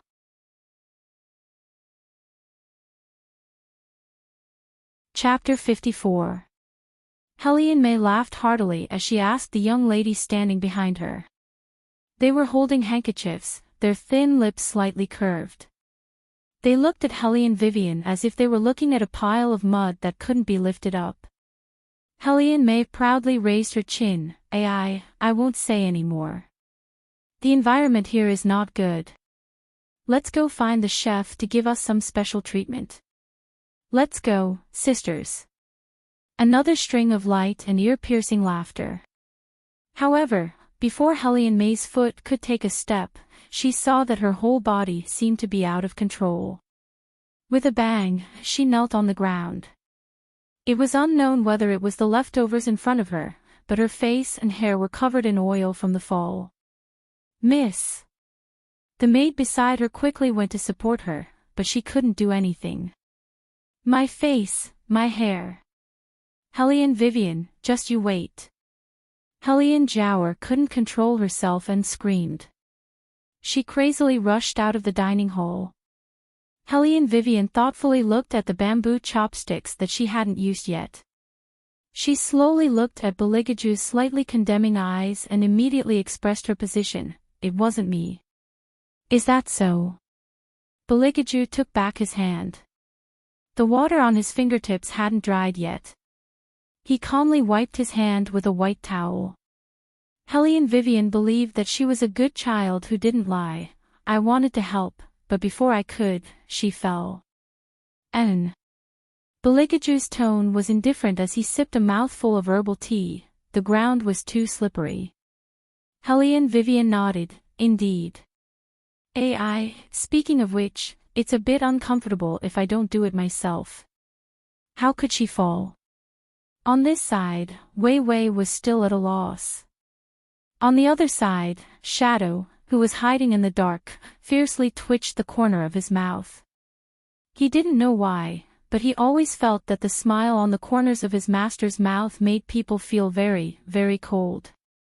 He definitely wouldn't believe some nonsense like, the ground is too slippery. His Highness must have made a move. But thinking about it carefully, Helian Jiaoer is going to marry the third prince. It's quite a good thing. Helene Vivian seemed to have thought of something, and suddenly smiled. Beligaju tightened his grip on the teacup, and his voice became cold. Make people happy. Helene Vivian looked at him meaningfully. Don't tell me you don't know the reason. Shadow, who was hiding not too far away, stiffened. Why did he have a very bad premonition? This Hellion family's eldest daughter wouldn't say some shocking words to criticize His Highness to his face, right? Shouldn't he have stopped him? So that His Highness wouldn't be in a bad mood after hearing it. As if he was aware of his thoughts, Bailey Jiaju turned towards Shadow's position and glanced at him. That pair of ascetic cold eyes carried a thick warning. Aning immediately shrunk back, and his back overflowed with cold sweat. The man turned his head, the side of his face was suffused with a graceful radiance. With a light tone, he casually opened his mouth. I really don't know. He actually wanted to hear the reason why she would be happy if someone else married him. Then I'll tell you this, but you can't tell anyone else. I suspect that the third prince, Helene Vivian looked left and right, then lowered her voice. It's very possible that he has homosexual tendencies. PFFF. Aning almost couldn't breathe and choked to death in the corner. Homosexual tendencies. His Highness. He had a penchant for men. Aning raised his head and looked at the man's face not too far away, trembling with fear. His heart felt cold. Oh no, this time His Highness will definitely strangle this Hellion family's eldest daughter to death. This was even more unbearable than using 10 taels of silver to buy His Highness kiss. Beligaju also stared blankly. His good-looking thick eyebrows wrinkled, as if he didn't dare to believe what he heard. Not knowing if it was because of anger or something else, he unexpectedly smiled demonically. What did you say? I said that the third prince, that guy, might have homosexual tendencies. Helene Vivian sized up the man with a glance, her thin lips slightly curved. Helian Jiaoer marrying over won't gain any benefits. You, on the other hand, if you can also participate in the consort selection, you'll definitely be chosen. Relying on your face, seducing that third prince is still not a problem. Good, very good, what a good thing to be chosen. What a good thing to be seduced is still not a problem. Beligaju's long and narrow peach blossom eyes dangerously narrowed, carrying an unclear light. Where did you find out that the third prince has homosexual tendencies? Everyone knows that third prince has never been close to women. It's said that even the people who served him in Ghost Palace were all youngsters. If it wasn't for him being gay, he's a young and vigorous man. At the very least, he should have a servant girl to accompany him in bed, right? Hellion Wei Wei's suspicions were also well-founded. However, this conclusion made Beligaju coldly laugh in his heart. There will be a day when he will let her properly experience his young and vigorous. Helene Vivian saw that the man didn't speak and thought that he was shocked by the secret she revealed. Sure enough, no matter if it was the ancient era or the modern era, no matter if it was a man or a woman. Regarding this kind of matter, they would always enjoy gossiping. Helene Vivian revealed an "I understand" expression and patted Beligaju's shoulder. You don't have to be too surprised. If you feel that you can't hide this news after hearing it, you can also tell other people. Relax. Beligaju indifferently glanced at the hand she placed on his shoulder. His thin lips curved into a half-smile. I will find an appropriate time to tell other people. However, that other person wasn't anyone else, but you. When Helene Vivian heard this, she was just about to say something, when she heard a burst of muffled laughter from the small door on the left. Helene Vivian looked at Nangong Lai, who was standing at the door, and raised her eyebrows. Nangong Lai raised his hand and swallowed the laughter in his throat with great difficulty. He cleared his throat. You guys continue to discuss, continue. Don't worry about me, you can completely treat me as if I don't exist. Ha ha ha ha, fortunately he came back early. Otherwise, he would have missed such a good show. It was simply too interesting. When he returned, he must personally ask Audju what it felt like to hear someone say that he was gay. Ha ha ha. Pfft. No, he wanted to laugh again. What is he laughing about? Helene Vivian was very puzzled. Beligaju indifferently looked at Nangong Lai. He raised the teacup in his hand and lightly took a sip. He is laughing at his own death. Nangong Lai's body suddenly stiffened. However, Beligaju paused and suddenly laughed. I think that the third prince must be very, very interested in what you said. How could I be stupid enough to say this in front of him, unless I don't want to live anymore? Helene Vivian indifferently gnawed on the newly arrived roasted lamb chop. She was very disapproving. Nangong Lai and Shadow laughed at the same time. Then what are you doing right now? It's already too late, you definitely. Definitely. You are definitely dead. Beligaju unexpectedly curved his pale lips. That kind of smile was arrogant and charming, as if he had found a very interesting toy.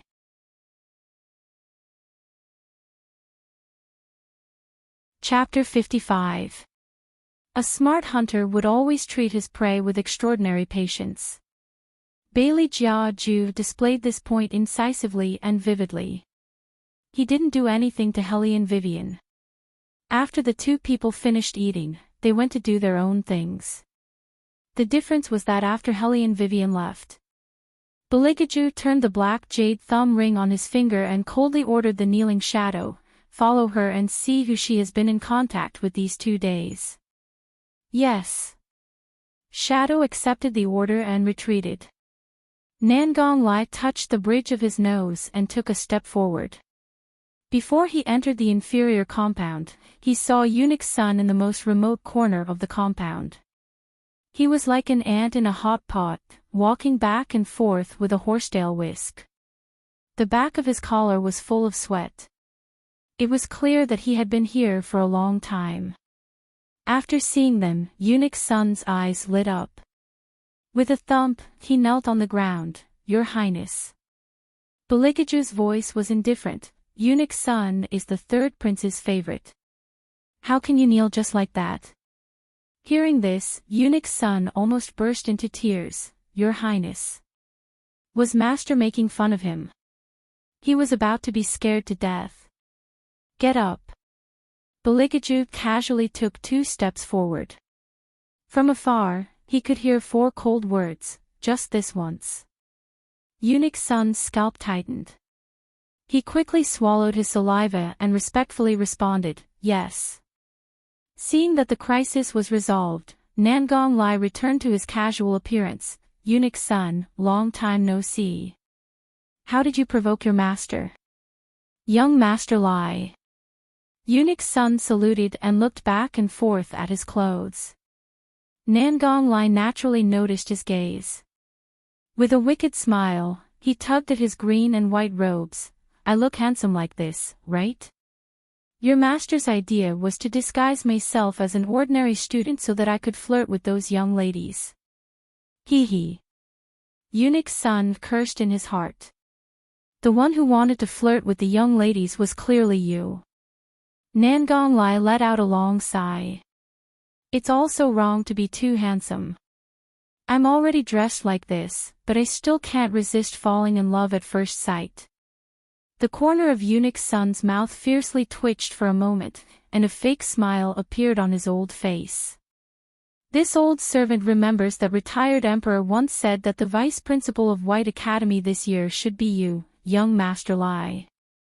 Cough. Nangong Lai heavily coughed. Anyways, I need to first familiarize myself with the Academy's environment. In addition, I need to properly protect your family's master. You don't know how much hatred has been stirred up ever since Ju entered. Those people from the superior compound have long found Ju unpleasing to the eye. Right now, they're holding back their energy. How can I abandon your family's highness at this time? When Eunuch's son heard this, he wasn't anxious, but angry. Who dares to look down on his highness? Let's go look for them now. A bunch of little bastards want to rebel, don't they? Nangong Lai rubbed his chin. That Jing Luwang who accompanied you to eat today is the mastermind. Eunuch's son's neck shrunk back. Looking at his family's highness gaze that fell on his body, the cold sweat on his forehead overflowed again. Your highness, this old servant swears that this old servant really isn't familiar with him at all. As he spoke, he glanced at Nangong Lai again. Young Master Lai, you're basically pushing this old servant into the fire pit. After going around in such a big circle, it was all for the sake of trapping him. How could that be? Nangong Lai extended his hand and placed it on his shoulder. He devilishly winked his left eye. You can rest assured that your family's master is clear in his heart. He doesn't need anyone to push him. This time, Eunuch's son's entire body stiffened. His family's master's pair of eyes were so mysterious and unpredictable that it really made people's legs go weak. Alright, don't waste any more time. Your family's master still needs you to do something. Nangong Lai unrestrainedly withdrew his hand. Beligaju's tone was still indifferent as before. What excuse did you use to leave the superior compound? This old servant said that he ate too much and needed to go to the toilet. Eunuch's son hastily said. Your highness can rest assured. Even if this old servant was given 100 guts, this old servant still wouldn't reveal your identity. Beligaju glanced at him. You've been in the toilet long enough. You can go back now. Eunuch's son opened his mouth and finally clenched his teeth. Your highness, regarding the consort selection, you. He originally wanted to say, Your highness and retired emperor have been playing hide and seek for such a long time. When do you plan to end it? The imperial troops have already been waiting at the foot of the mountain for 2 days. If you continue to wait, you'll be discovered sooner or later. But forgive him, he really didn't have the courage to ask. At dusk, this highness will go down the mountain. Having heard this, Eunuch's son incredulously raised his head. He only had time to see the fluttering sleeves. The sun was setting in the west. It was still the same old place. In the sparsely populated courtyard, many ancient scrolls were placed on the bookshelves. The old man was sitting at a high place, looking at the finished meditating Hellion Vivian with satisfaction. He reached out and stroked his beard. Because her meridians had been damaged, every time Hellion Vivian advanced, her face would turn white from the pain. This time was no exception. Her forehead was full of sweat. Girl, if you're too tired, take a rest first. Huan Mingxiang had never seen a girl like this child. Smart and willing to endure hardships. Hellion Vivian smiled, leaped up, and reclined on the chaise lounge. She lazily stretched her waist. I can sleep here. At night, I'll have the energy to eat and drink. Eat and drink. Huan Mingxiang wrinkled his white eyebrows, seemingly inadvertently inquiring. This old man heard that the royal family is coming to White Academy. The young ladies of other families are all thinking about how to succeed in the selection. What? You're not on the consort selection list? Hellion Vivian yawned, her voice vague. There is, but I personally am not very interested in marrying. Moreover, a man like the royal family is completely not my cup of tea. Good, girl, it's great that you can think like this. Huan Mingxiang immediately stood up, as if he had met a confidant in his life. That person is good-looking, but he's too hard to fight. You can't expect him to have any normal logical thinking ability. Whatever you say, he'll act as if he didn't hear it. If you stay with him for too long, you'll be angered to death by him. After Hellion Vivian heard this, she rubbed her chin and expressed her regret. It seems that besides that good-looking face, the royal family doesn't have any other good points. It's good that you understand. Huan Mingxiang patted her shoulder, rather gratified. Don't be confused by his face. Hellion Vivian smiled. I really couldn't tell that the royal family would be a pretty boy. When Shadow heard this last sentence, his foot clattered and he almost fell from the tree branch. He simply couldn't believe his ears. What did he just hear? Pretty boy. They said that His Highness was a pretty boy. No, he had to fly back and report to His Highness. After a while, in a corner of the inferior compound, amidst the lingering smell of sandalwood, only a vague figure could be seen, in the middle of being served and dressed. He seemed to have just woken up. His voice carried a unique magnetism and hoarseness. Pretty boy.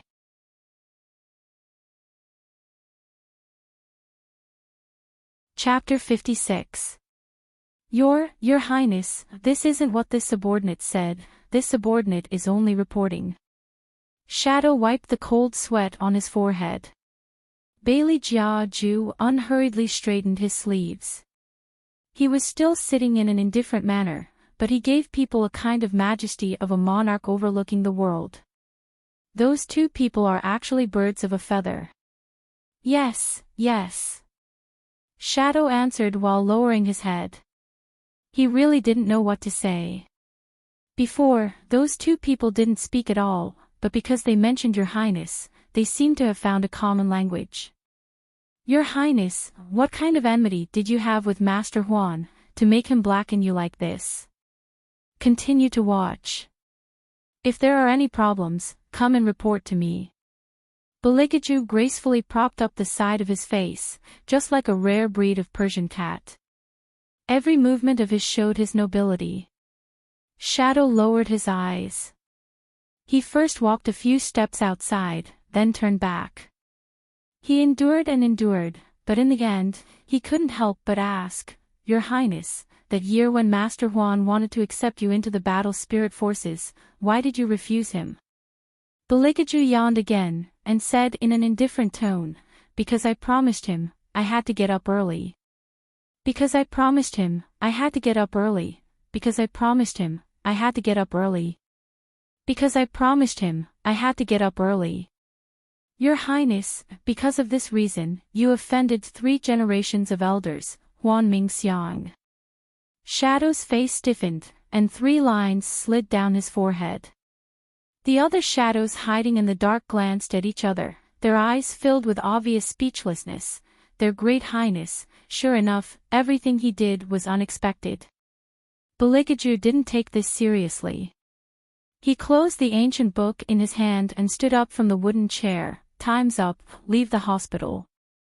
Yes. When it came to serious business, the shadows all had serious expressions. Like ghosts, they scattered and hid in every corner of the academy. At the foot of the mountain, a purple-gold palanquin blocked all the light, luxuriously standing still under the shade of a tree. That palanquin was surprisingly large, and outside the palanquin were suspended tassels. Beside the palanquin stood a total of 8 shadow guards in dark clothes. They held scimitars in their hands and wore fur coats. As their cloaks fluttered in the wind, there was an indescribable coldness. The palanquin servants were dressed very well. They did not look like ordinary officials at all, but they were more low-key than expected. However, the strictness in their movements was not something that could be done by just anyone. That was an aura that only the royal family could support. All of a sudden, the steed let out a long neigh and everyone stood up. That person casually walked over from the mountain, one hand in his pocket lazily, the other playing with the silver mask on his fingertips. His side profile was handsome as if it was carved by a knife, full of indescribable nobility, like a broken crystal, handsome beyond compare. A muffled sound rang out. The shadow guards in dark clothes knelt on the ground in unison, and the scene was indescribably soul-stirring. "Your Highness." Beligaju looked at everyone coldly. With a turn of his finger, a silver mask covered his face and only 2 words were written on it: admission. "Yes." Another muffled sound rang out, and the shadow guards in dark clothes returned to their previous positions. They held scimitars, mounted their horses sideways, and crushed all the fallen leaves on the ground. The lanterns were lit, and the night scene was flourishing. This kind of prosperity could only be found at White Academy. In order to welcome the distinguished guests, the elders of the superior compound had arranged everything early on. The servant girls and servants shuttled back and forth, holding fruit platters and eating brocades. Although they were in a hurry, they were orderly. Each of the young ladies from influential families had their skirts fluttering in the wind. Their figures were like willows, and their facial features were picturesque. Located in this red-walled and blue-tiled courtyard, they were like blooming flower stamens. Among them, only Helene Vivian did not dress up. She was still wearing the Academy's green and white robes, but she did not wear a scholar's hat. She held a book in her hand and yawned from time to time. Different from Helene Vivian, the other young ladies' hearts were beating extremely fast. Their hands were holding handkerchiefs tightly, and their faces were bashful. Their eyes were jumping with impatience. One had to know that the person coming in a moment was from the royal family, a man that many young ladies yearned for even in their dreams. For today, there were already many people secretly working hard. Although nothing could be seen on the surface, underneath, there were indeed hidden waves surging. This kind of banquet actually gave them the opportunity to form cliques and cliques. The smart people were exchanging greetings with each other, laughing and whispering. Many of the young ladies surrounded Helene Jower's side, inquiring her about what the elders had said. Her clear and melodious voice was actually very pleasant to hear. Helene Jower curved her lips into a smile, like the moon surrounded by stars. Her mood was originally very good, but when she saw Helene Vivian in the corner, her eyes suddenly tightened. Why did this slut also come?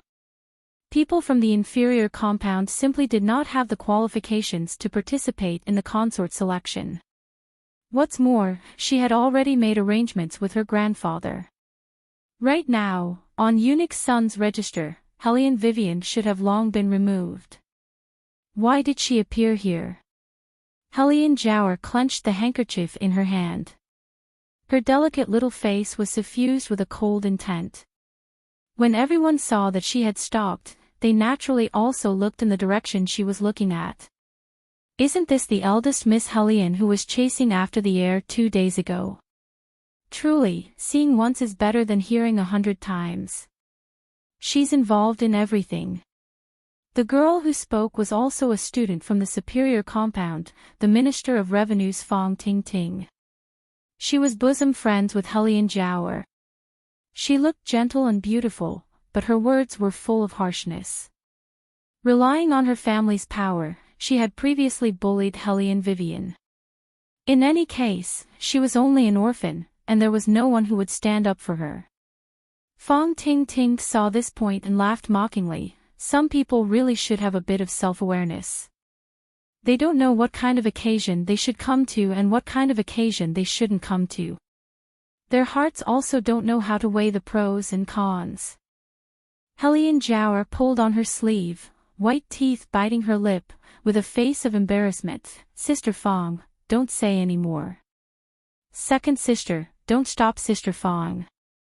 Some people just need to be beaten. Hellion May said while gnashing her teeth. It was all because of this slut that she had a cut on her forehead, and had no choice but to let down her hair.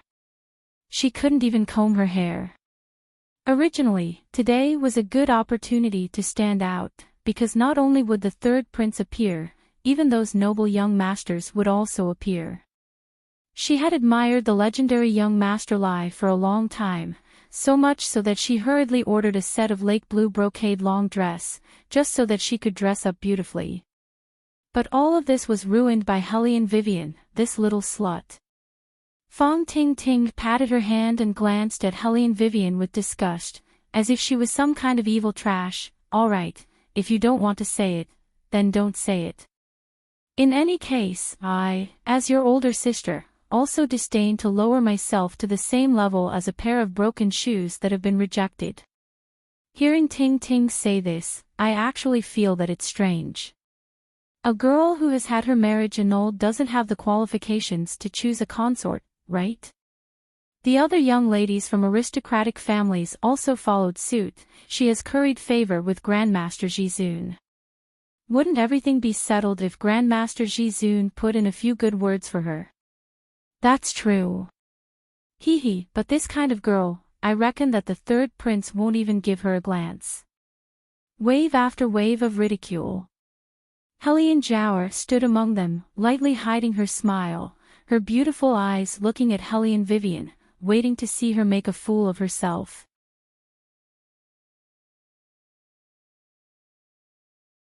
Chapter 57. But what she didn't expect was that Hellion Vivian just sat there absent-mindedly with one hand behind her. Her green and white robes were scattered on the floor, looking indescribably beautiful. She didn't take them seriously at all. This made the Hellion Jower's face change color. If it was before, this cheap woman would have already lost her temper and flipped out.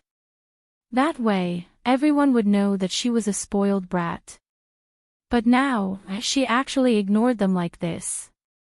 The Hellion Jower fiercely clenched her teeth. Could it be that when she pushed her into the water tank that day, she injured her brain? Had she forgotten even the most basic reaction?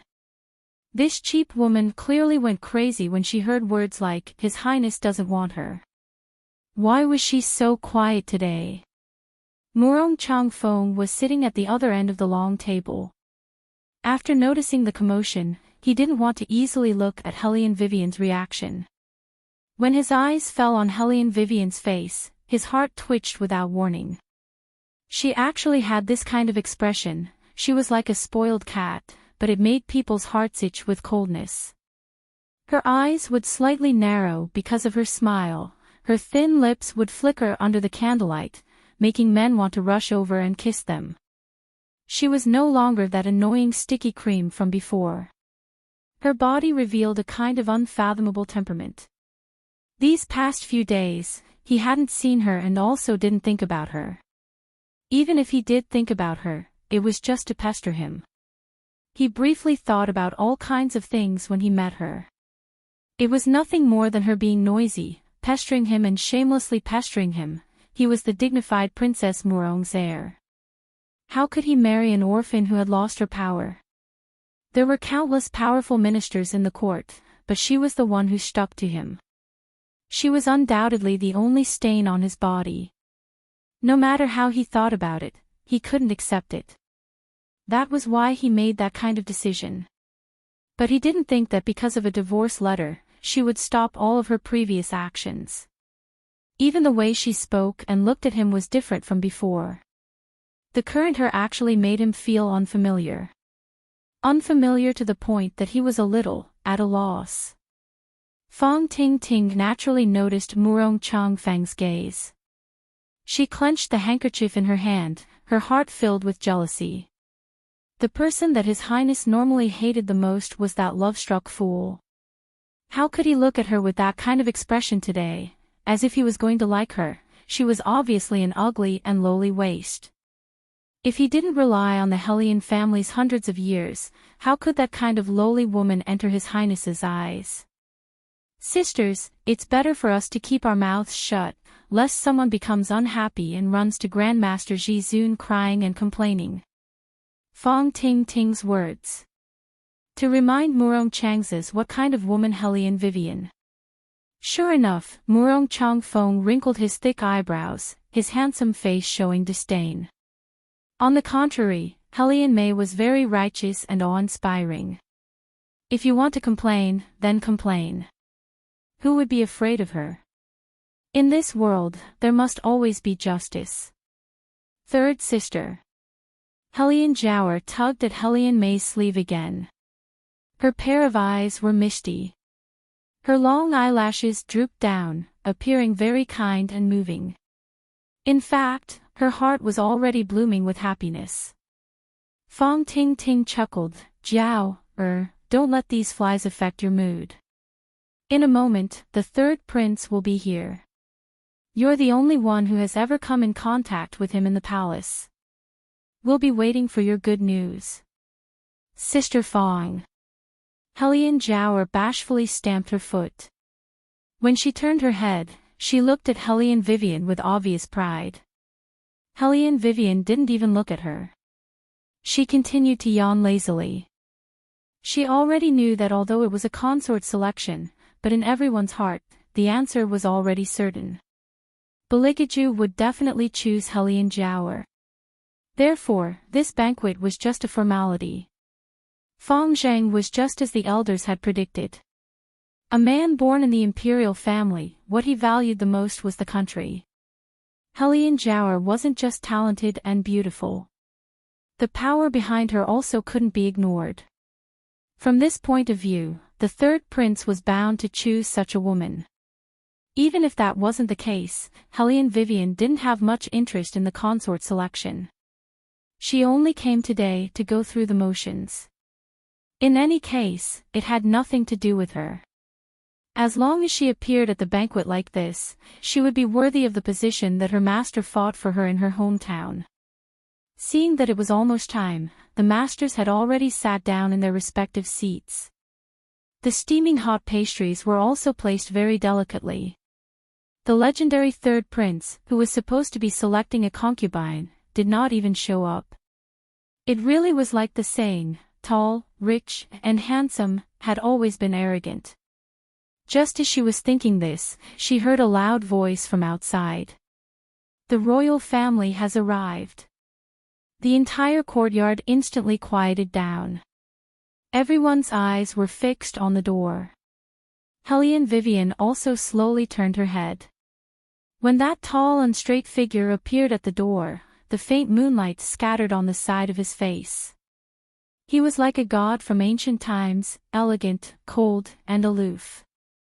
He was draped in a black cloak with a purple riding suit inside. His trousers were stuffed into his black war boots. The expensive robe was embroidered with a cloud dragon totem in silver. It was extraordinarily exquisite. His long black curly hair draped behind him. He didn't look feminine at all. Instead, it made him seem more languid than usual. Everyone was stunned, regardless of whether they were men or women. Their shocked gazes didn't stir up the slightest ripple on his body. His expression didn't even change. It was as if he didn't hear those sounds. His deep black eyes were like an ancient well. They were bottomless and seductive, emitting a faint sense of abstinence. He seemed to always be like this. No one could approach him. He was always indifferent, aloof, and aloof. Hellion Jiaoer was most infatuated with this appearance of his. She saluted him like a girl from a noble family. Her white embroidered skirt was slightly scattered, setting off her pair of beautiful eyes. It was as if water could drip out of them. Your Highness. Hellion Vivian knew that Hellion Jiaoer did this because she wanted to show that she was different from the other beauties. She wanted to tell everyone that she and the third prince had some kind of friendship before. Minister Jing laughed heartily. He was very respectful towards Beligaju. "Your Highness, please take a seat." Beligaju didn't say anything. The pair of eyes under the silver mask seemed to be looking for something. When they fell on the corner, they flashed a trace of playfulness. Eunuch's son had been paying attention to his master's reaction. He was afraid that this Minister Jing would say some nonsense again, and let His Highness thoroughly throw him into the cold palace. Therefore, he was more nervous than anyone at this banquet. A thin layer of sweat had already overflowed from his forehead. Now, he saw his master's thin lips smiling, yet not smiling. He almost couldn't bear it and kneeled on the spot. What kind of situation was this? His master's smile just now made his scalp numb.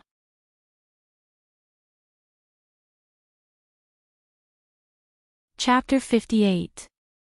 It was very obvious that Beligaju's arrival changed the atmosphere of the entire banquet. This time, the dean didn't appear. Instead, Minister Jing accompanied him the entire time. Many of the great teachers were wondering whether or not the dean was going to lose his power. Although it was said to be a consort selection, the third prince didn't seem to be in a hurry. Eunuch's son was a person who could handle the situation. He didn't need Beligaju to open his mouth to take care of everything. Following Minister Jing, he was reserved. Minister Jing originally wanted to strike up a conversation with Beligaju, but when he actually saw him, he was somewhat timid. He wasn't an inexperienced youngster, but in front of this young prince, he didn't know why, but there was an indescribable sense of oppression. The entire banquet was divided between men and women. On the left were the young masters of the capital from the superior compound, while on the right were the young ladies from the prestigious families. In modern terms, this was an upper-class dinner party. What should be done when gathering? Just eat, ah. But none of them moved their chopsticks. This made Helene Vivian feel very conflicted. She came to eat a free meal, but she didn't even get to eat a bite of dessert. This was too much of a failure. But before she could finish regretting, someone stood up from his seat. His small body was full of vigor. "Master Jing, when will we start eating? I'm hungry." In a flash, everyone's gazes focused on that little person. Apart from those senior brothers and sisters from the superior compound, all the new students who had just entered the school all showed a surprised expression. They still hadn't forgotten who this little person was. When they first entered the compound, he even took a meat bun and sent a person flying with a kick. But this wasn't the main point. The main point was, how did he have the guts to pick on Master Jing's thorn at this time? Even if he had the dean's support, wasn't he a bit too impudent?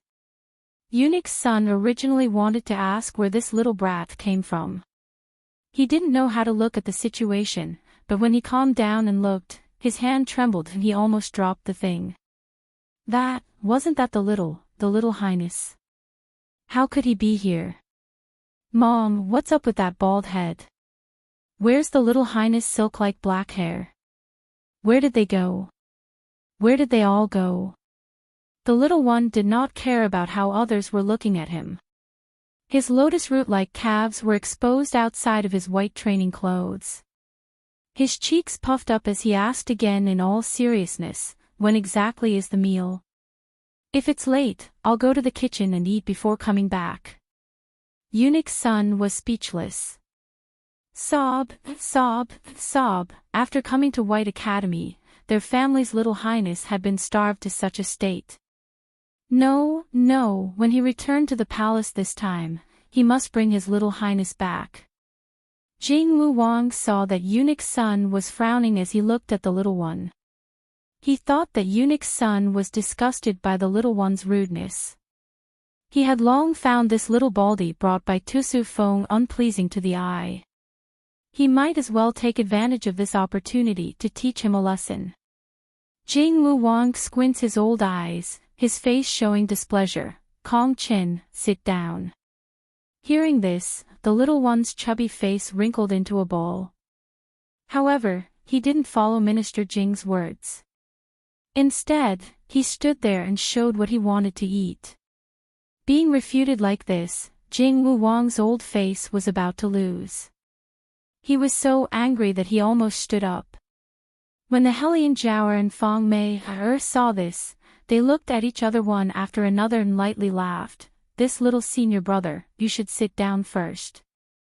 If you stand up again, you'll be lacking in etiquette. At that time, the dean will also be in a difficult position. Listen to the big sisters. This kind of situation can't be allowed to have a temper." The Hellion Jiaoer followed up and said, "Fortunately, Master Jing's temper is good. If it was someone with a bad temper, you would have been punished." The two people's words sounded like they were helping the little one out of a predicament, but in reality, they were helping Jing Wuwang criticize this little thing who didn't know how to appreciate favors. He was only a disciple brought by the dean, yet he was so arrogant in the courtyard. Even if his martial chi was stronger, he should have been disciplined a long time ago. How old was he? He didn't listen to anyone's words. Letting him eat this lesson now would also let him know who in the end was in charge of White Academy. Those senior brothers and sisters of the superior compound wouldn't say anything. First, they were wise to protect themselves. Second, they knew that the person brought by the dean absolutely wasn't simple. Some time ago, all the martial uncles in the courtyard had been beaten up by him. Although they didn't know who he was, they could roughly guess that he was most likely the successor of a large family. Because from the first day they entered the academy, this little one had been raised in White Academy. The people who knew were few and far between. This wasn't something an ordinary person from a famous family could do, unless they were born with an extremely illustrious background. However, right now, no matter how illustrious they were, it was useless. It was Master Jing who didn't see eye to eye with him. They also couldn't possibly offend a master of virtue and prestige in the academy for a little one. The little one looked left and right. His little face became tighter and tighter.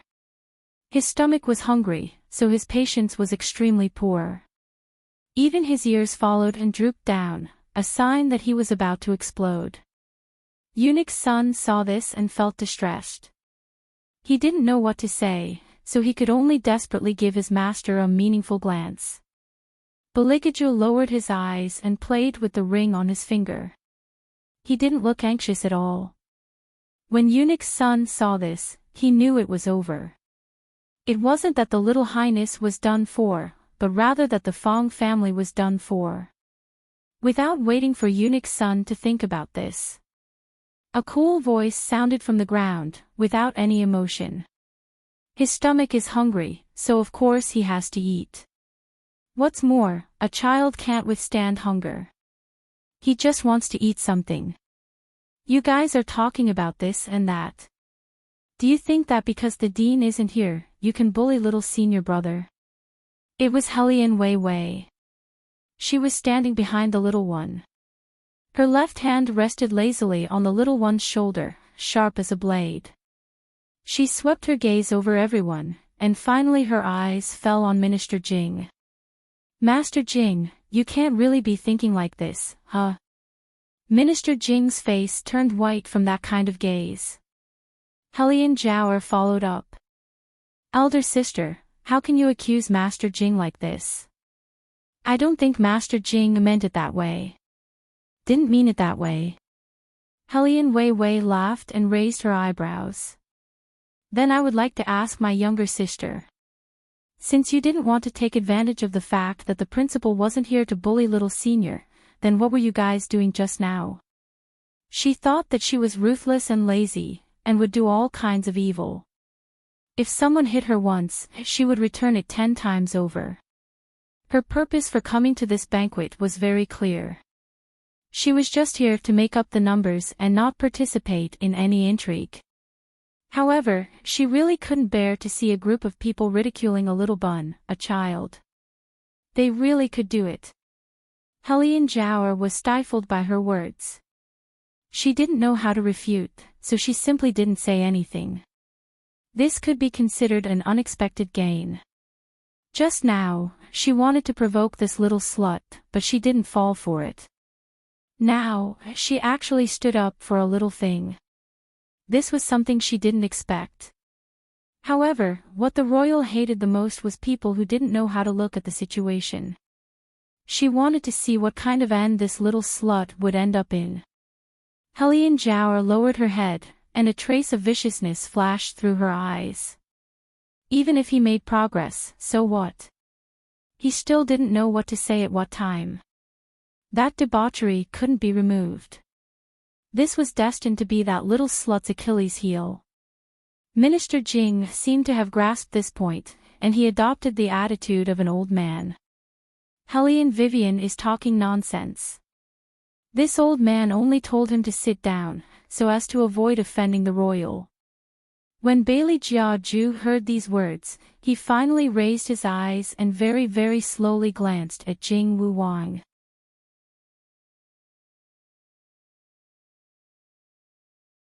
Chapter 59.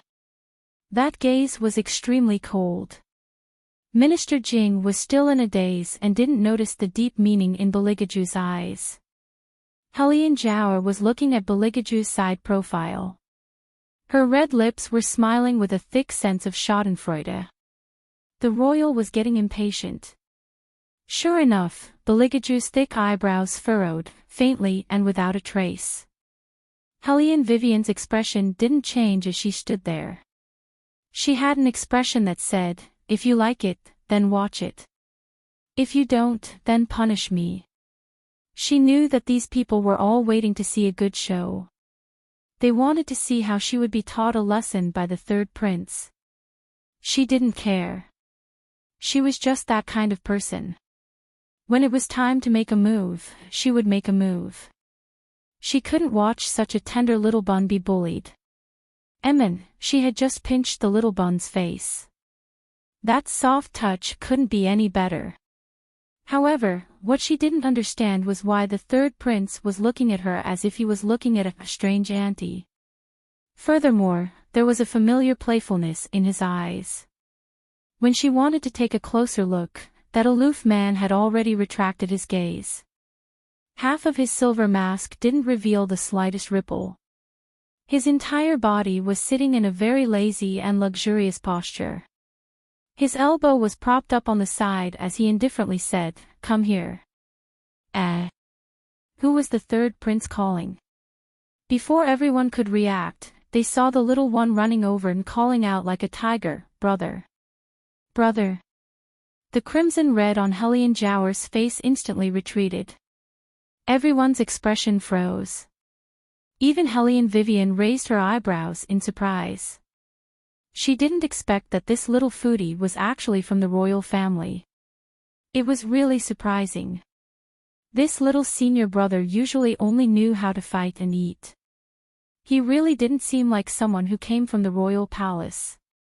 Beligaju indifferently replied and continued to turn the ring on his finger. Even his tone was as indifferent as usual. "What does Minister Jing think seventh brother has done to offend me? You can tell me in detail." Minister Jing didn't want to say anything. He had long since been scared stiff. His legs were trembling, and he only wanted to kneel. Beligaju looked at him mockingly, but said to Eunuch's son, "Eunuch Sunday, this old servant is here." Eunuch's son bowed to receive the order. Beligaju's voice didn't change at all. It was still neither cold nor hot. "Tell Minister Fong, within 3 days, I will personally come to his house and confiscate his house." "Yes." Eunuch's son's skin tightened. Fong Tingting was dumbfounded as if she had been struck by lightning. She knelt on the ground with a thud. "Your Highness. My father has always been an honest official.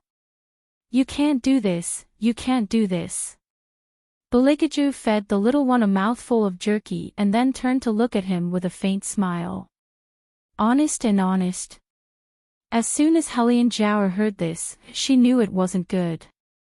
She wanted to tell Fong Tingting to stop talking, but she also didn't want to get involved in this muddy water. Fong Tingting had always been spoiled by her family. In a moment of desperation, she shouted, "Father has done so much for the imperial court. What's wrong with receiving some money?" Hearing this, Minister Jing also became anxious. How could this Fong family's young miss be so stupid? This time, it would be difficult to clean up the mess. Hellion Vivian yawned. She thought that watching a good show should be accompanied by snacks. She conveniently took a piece of pastry and put it in her mouth. Beligaju's indifferent voice sounded again. "Eunuch's son, when you go to Minister Fong's house, bring young Miss Fong along. Let her repeat what she just said to Minister Fong, so that Minister Fong will know where he made a mistake. If he raises a daughter who only knows how to eat like the eldest young miss of the Hellion family, perhaps he can still keep the head on his neck." Cough. Hellion Vivian choked on the pastry in her mouth. If this third prince wanted to punish people, then punish them. Why did he have to use her as a comparison? Moreover, he used that kind of "besides eating, what else do you know how to do?" arrogant and cold tone. However, it had to be said that this man really was ruthless enough when handling matters. Generally, if someone wanted to kill someone, they would just kill them. He still insisted on letting people know why he wanted to kill them. Wasn't this clearly showing that he wanted to add to people's hearts? Did he feel that just confiscating property wasn't enough to vent his hatred? While he was at it, he wanted to kill the Fong family as a warning to the Su family, as well as Minister Jing, who was related to both families. Hellion Vivian was indeed very smart. Because Beligaju's next sentence was, "Master Jing, do you want to write a memorial and send it to the palace right now, so that Prime Minister Su and you can plead leniency on behalf of Minister Fong?" This commoner doesn't dare. This commoner doesn't dare. At this time, even Minister Jing also knelt down. There wasn't a trace of color on his lips. He completely didn't have the high-spirited complacency of the past few days. Fong Tingting knew that this time, her family was completely doomed. But until she was dragged away, she still didn't know what had gone wrong. They had received far more information than ordinary people.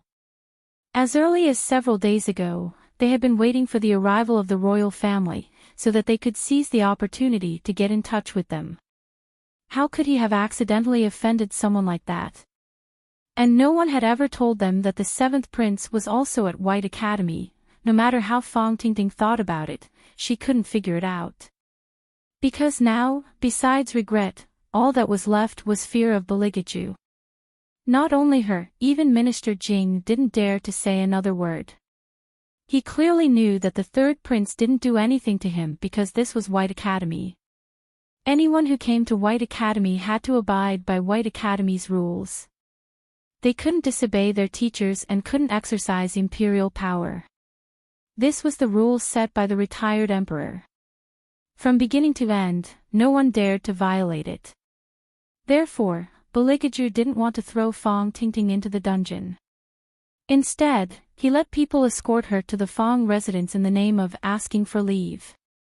As for the matter of dealing with Minister Fong, it was a matter outside of White Academy. The third prince didn't have any misgivings. It was White Academy's rules that saved his life. When Minister Jing stood up, his back was covered in cold sweat. His hands and feet were bound as he sat in his original position. He simply couldn't wait for this banquet to end immediately. And Hellion Jiaoer was doing her utmost to make up for the consequences of standing on the wrong side just now. She softly smiled and instructed the people behind her, "Tell the kitchen to make more dishes. It's important to let the seventh prince have a good meal." After she finished speaking, she smiled at Bailey Kong Chin. But the little one didn't care about her at all.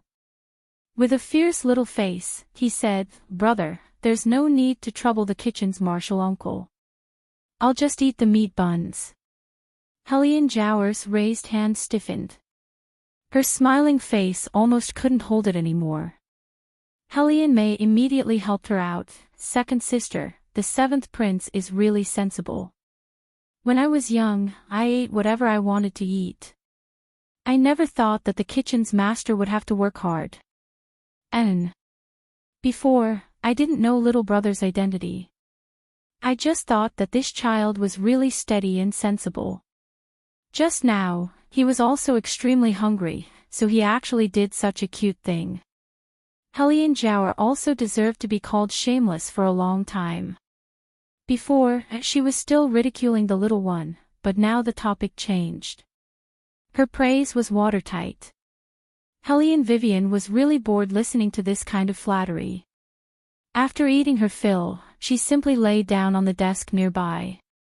Propping up the side of her face, she began to drowsily sleep. Clearly, she had already thrown the matter of the imperial consort selection to the back of her mind.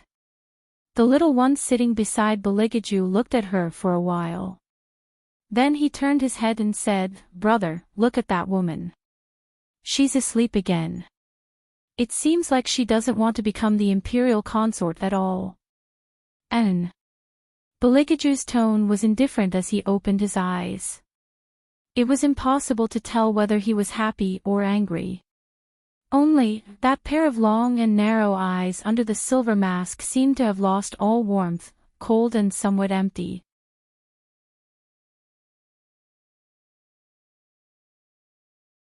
Chapter 60. Eunuch's son, who was standing by Bailey Jiaju's side, just happened to see this scene. He was only thinking about how he should save the situation, so he did his utmost to raise his voice by a few decibels. "Before I left the palace, the emperor had instructed me that I wanted to see the abilities of all the young ladies. Fighting and killing is always not good. However, I also inquired from Master Jing. Every year, White Academy will allow new students to enter the spirit forest to contract with their own spirit beast. It would be better to handle this matter in advance this year. After I see the results, I can also report to retired emperor." All the subjects of the Dragon War Empire knew that the retired emperor loved the third prince the most. For so many years, he had been urging the third prince to choose a consort. If it wasn't for the fact that the third prince didn't approach women, he wouldn't be without a consort at this age. Now that the third prince finally agreed to choose a consort, the retired emperor was the happiest. Regarding the consort selection, of course, he had many demands. Only, when everyone heard about contracting a mythological beast, they all shrank back. Although they were all students of the superior compound, there was still a gap between people.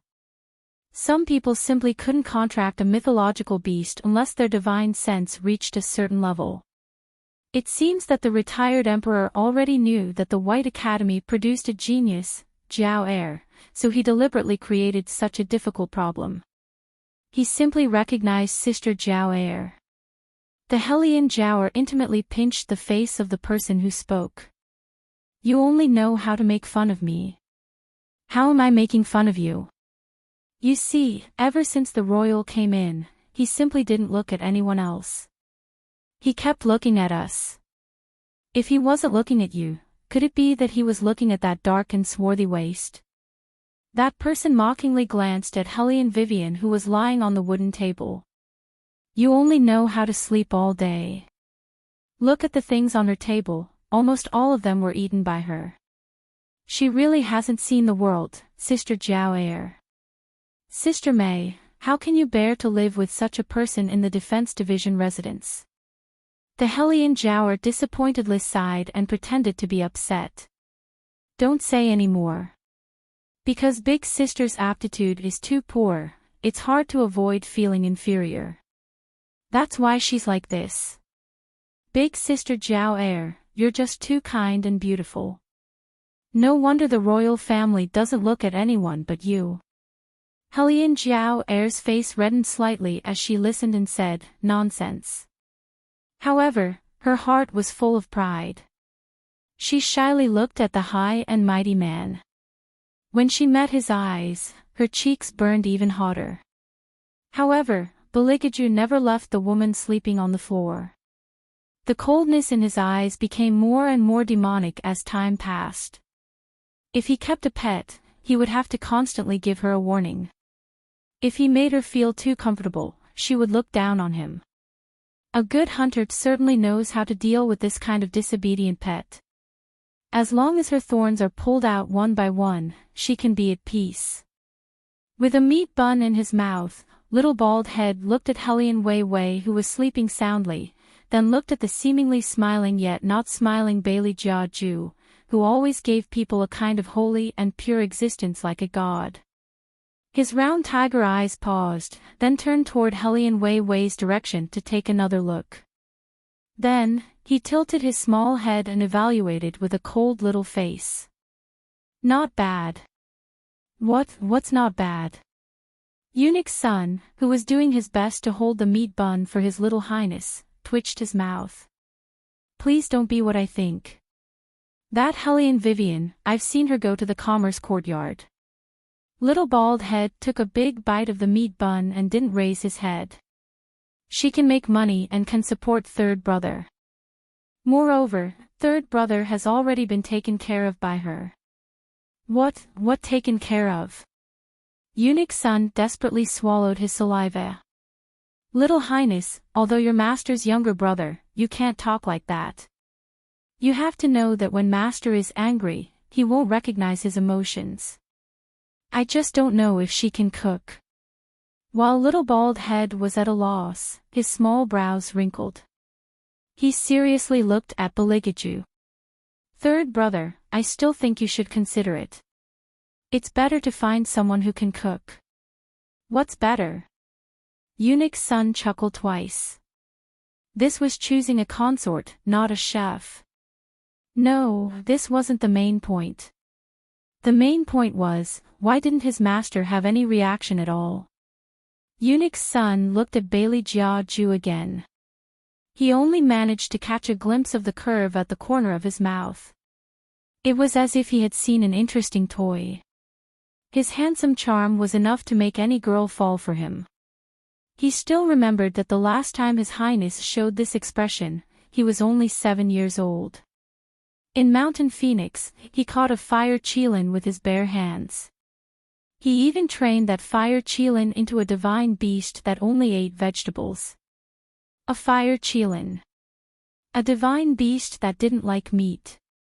With just a stomp of its foot, it could make a city collapse. It would always listen to someone's orders. The most ferocious divine beast in ancient times. It was reduced to a point where it could only eat vegetables. It could be imagined, at that time, master, cough cough, how abnormal was he. However, just like the rumors in the market, after that fire, the divine beast fire qilin disappeared. Carefully counting, he hadn't seen that god of plague for a long time. However, His Highness unexpectedly showed the same evil smile as that time. Inexplicably, Eunuch's son shuddered. In a while, he had to hold his master back. He couldn't let him do anything. These were all young ladies from famous families who came to participate in the competition, not some kitten or puppy. Hey! Wait a minute. Eunuch's son looked at Beligaju, who suddenly stood up, and his eyelids couldn't help but jump. Master, where do you think you're going? As Beligaju stood up, all the voices in the banquet disappeared. The young ladies who were nibbling on the pastries all stopped what they were doing and held their breaths as they watched the handsome and restrained figure pass by them. The light fragrance of the sandalwood dragon was faintly discernible, and it smelled so good that no one dared to profane it. Hellion Jiao looked at the man who was getting closer and closer to her, and her heart was beating so fast that it almost jumped out of her throat. She pretended to be reserved as she looked left and right, then bit her thin lips. Her pair of beautiful eyes looked at Beligaju pitifully. She always knew when to look at a man with what kind of attitude, so that it would arouse the other party's desire to protect her. In the past, she relied on this trick to make Murong Changfeng misunderstand Hellion Vivian, that bitch. Now, she was confident that she could make the royal family put her at the top of their hearts. Moreover, wasn't she already halfway there? Just like what they said, since the royal family came in, they kept looking at her. It could be seen that the royal family was not indifferent to her. Helian Jower thought of this, and the smile on her face became more and more bashful.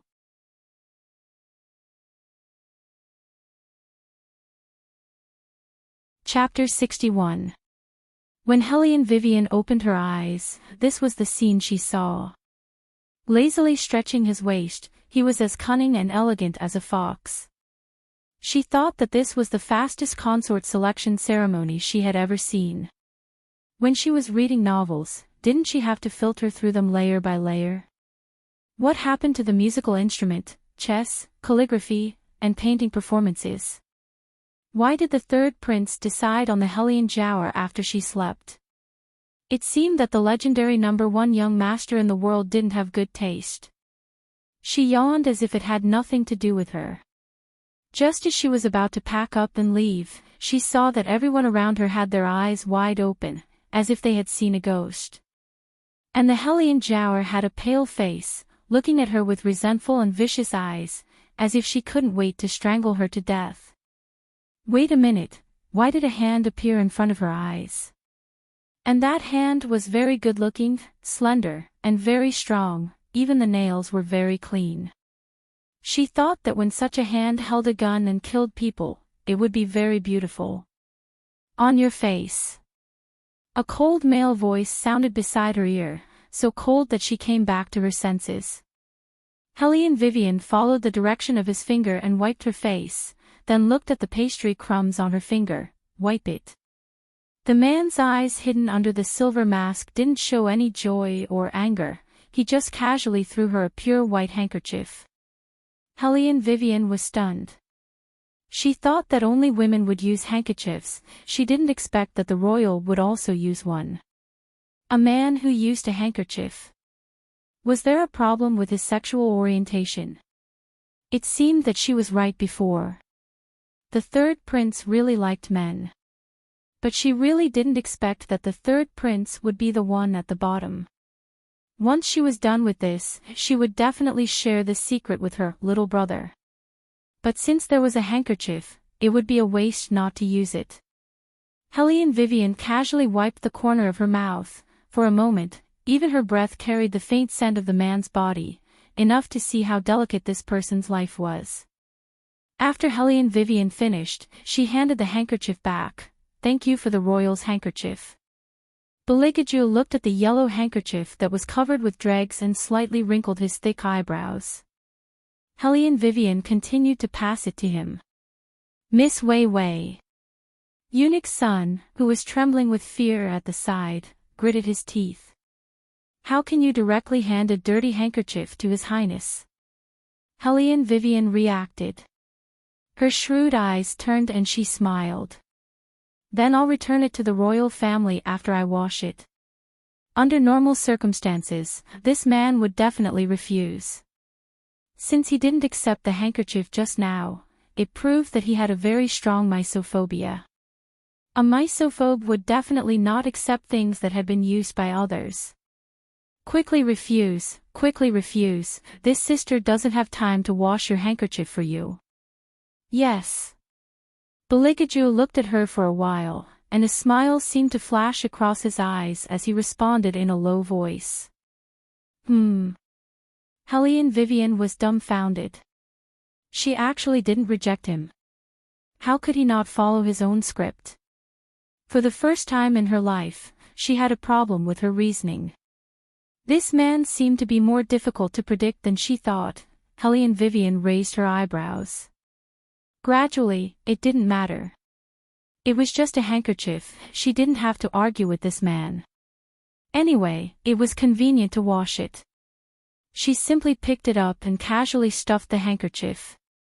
It didn't seem like she cherished it at all.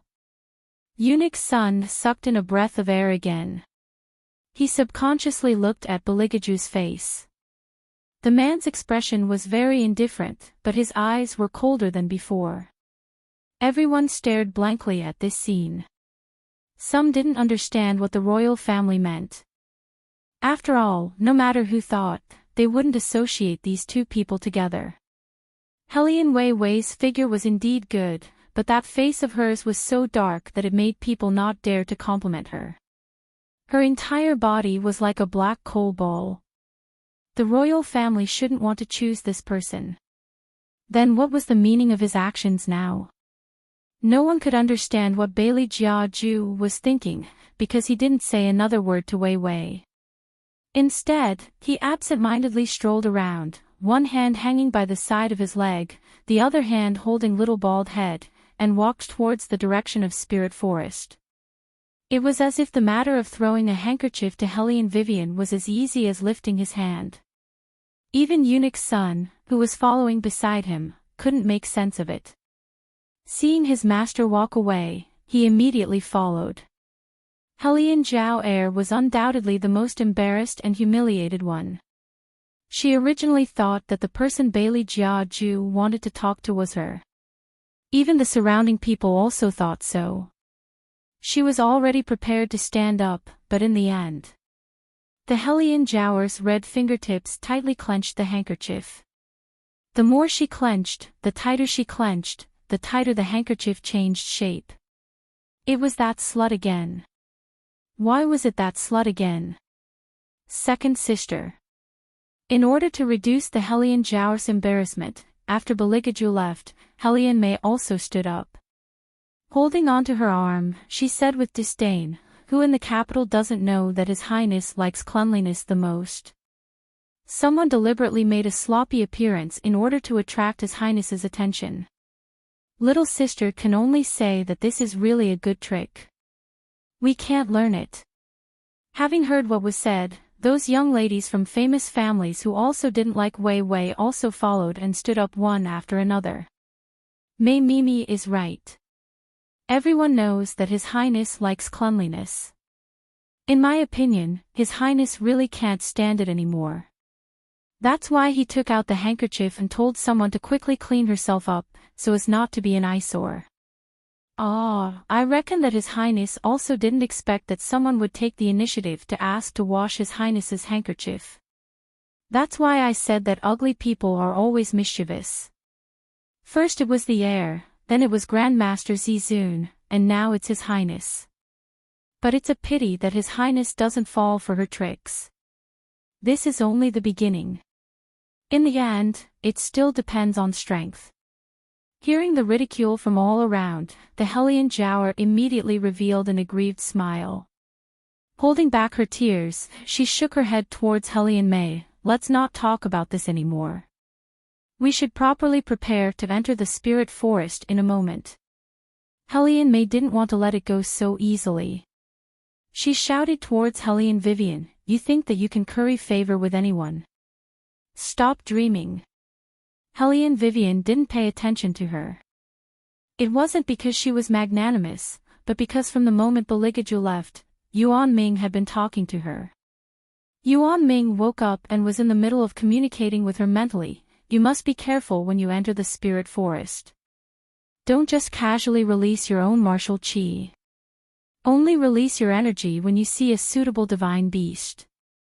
Otherwise, if you meet a divine beast that is stronger than you, it is very likely that you will be devoured."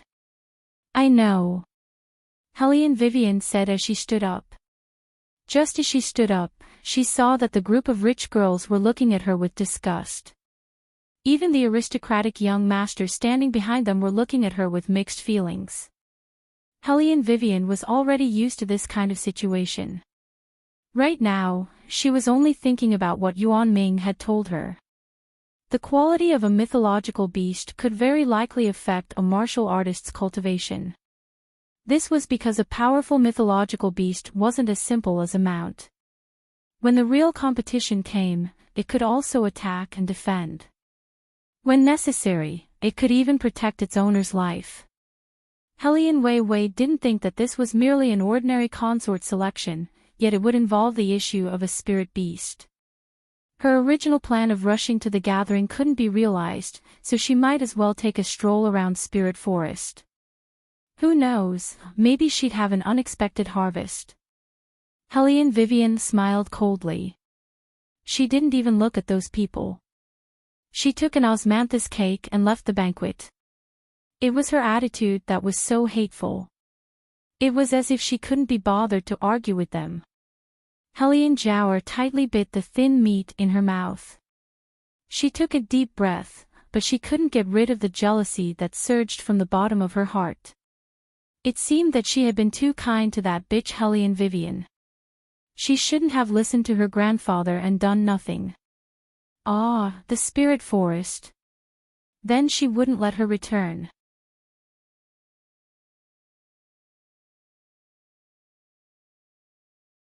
Chapter 62. Murong Changfeng, who hadn't said a word from beginning to end, clenched his hands into fists, the thumb ring in his hand piercing deeply into his palm. Didn't she like him?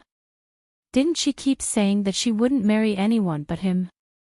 Now she was entangled with the third prince. Murong Changfeng clenched his jaw, his eyes forming a thick layer of ice. The servant standing beside him observed his expression and took the opportunity to speak. This woman, it seems like she's once again clinging on to the royal family. Fortunately, the lord divorced her, otherwise she would have been disgraced again. Murong Changfeng didn't speak, waving his long sleeves, bringing out a chilly air. The servant frowned, puzzled. According to reason, the lord should be happy. If that woman changed her target, then she wouldn't bother the lord anymore. Then the lord would be able to find time to do the big thing that the lord said. But the lord didn't seem to be smiling at all. The servant hesitated for a moment, then hurriedly followed. White Academy's back mountain was the spirit forest. The most frightening thing inside was not only the mythological beasts, but also the strange terrain that could cause people to lose their way. Therefore, in reality, the people who entered the spirit forest to train were most afraid of not being able to deal with the mythological beasts and the so-called ghosts, but getting lost. There was once a person who entered the spirit forest and never came out again. Therefore, in this aspect, the Academy's elders had always been very cautious, only allowing the new students to follow the prescribed route. Even if they didn't find a mythological beast, it didn't matter. Although mythological beasts were very precious, under normal circumstances, they wouldn't be easily contracted by humans. Unless the contractor convinced them, then they would bow down to the contractor. Of course, there were many types of mythological beasts.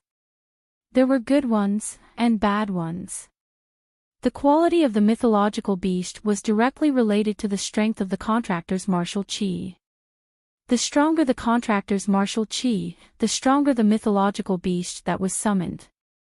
Like the third prince's mount, the fire Qilin, was an ancient mythological beast. Some people said that ancient mythological beasts were the most rebellious animals in the world. To be able to contract them, the contractor's future would be limitless. But this time, those who entered the spirit forest were all new students, so they wouldn't be able to contract with any ancient mythological beasts. At most, they would be able to bring out a storm wolf. Apart from those few especially talented people from the superior compound, it was reckoned that the other noble young ladies were just going in to join in on the fun. What's more, it's that useless trash who doesn't know anything. Hellion May glanced at Hellion Vivian with disdain. Then, she started chatting with her friends. Do you think someone will be so scared that she won't even be able to walk back? It's very possible. When we went out to play in the past, she was so scared that she didn't even dare to breathe. It can't be, right? I heard that she's an arrogant hedonist with her life on the line. How could she be afraid of a whistling dog? She only knows how to be arrogant in front of others, but when something really happens, she runs faster than anyone else. Then what's the point of forming a contract with a divine beast? She'll probably be scared to death by the divine beast before she can even chant the incantation, ha ha ha. The mocking laughter from all around grew louder and louder. It was as if everyone was waiting for Hellion Vivian to run away. The corners of Hellion Jower's mouth hooked up. She faced Hellion Vivian and said hypocritically, "Big sister, if you can't do it, then don't force yourself. The spirit forest is different from the outside world. If you're not careful, then you'll lose your life." Hellion Vivian didn't pay attention to Hellion Jower. She was too lazy to talk to her right now. Hellion Jower saw her like this and coldly snorted in her heart. She knew that this cheap woman wouldn't be able to get rid of her old habits. She didn't know her own worth, and yet she was so stubborn. Did she think that she could form a contract with a mythological beast with her mediocre skills? That was simply an idiot's dream. But this wasn't a bad thing. Everything was going according to her plan. Hellion Jower slowly smiled. When she lowered her head, the light in her eyes seeped out a poison that was difficult to detect. Everyone was focused on the precautions for entering the spirit forest. No one noticed that Hellion Jower and Minister Jing glanced at each other. Their expressions were gloomy and deep. Since that cheap woman Hellion Vivian didn't know her place, then they might as well make her disappear completely. At dusk, a faint golden light leaped out from the eastern horizon, illuminating the entrance of the spirit forest. A large stretch of trees that reached the sky. The branches intertwined and the leaves were dense, sheltering the sun. The school's master once again warned the new students, "Don't go the wrong way. You must follow the instructions on the map and come out of the forest within the specified time. Regardless of whether or not you can form a contract with a mythological beast, you must obey." After saying this, the master distributed the map to everyone who was about to enter the spirit forest. Hellion Vivian held the paper between her fingers and immediately memorized the rough path. Originally, she wanted to call Yuan Ming out to analyze the terrain. But she didn't know why, but since the appearance of Beligaju, Yuan Ming seemed to have no strength. Now, he simply entered a state of hibernation. Hellion Vivian was more or less worried about him. She thought that when they came out of the spirit forest, she would go down the mountain and fight a few battles to make Yuan Ming more spirited. The new students had already begun to enter the spirit forest through the entrance. The third prince was also among them, but he was different from the others. He looked very lazy, as if he was taking a stroll in his own back garden. At the beginning, everyone was still walking together. But once they entered the spirit forest, they began to fend for themselves and scattered in all directions. Hellion Vivian followed the map in her hands. The deeper she went into the forest, the more she felt as if there was something calling out to her. The sound hit her heart, "Come here, come here." She looked around, but didn't find anything strange.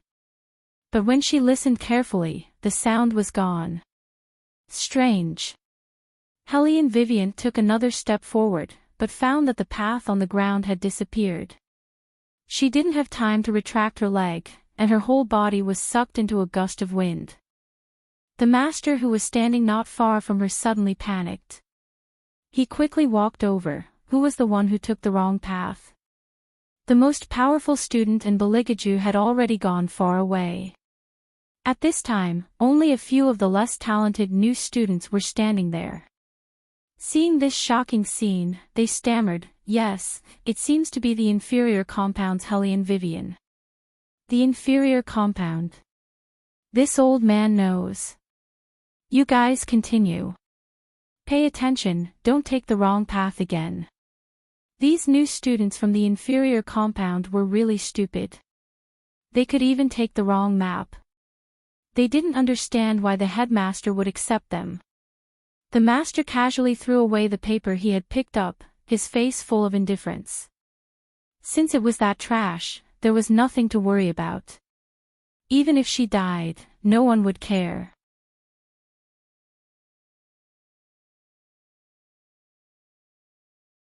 Chapter 63.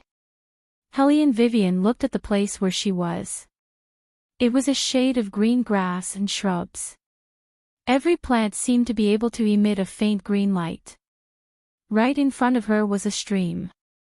When she fell, she just fell into the stream. Now her clothes were wet.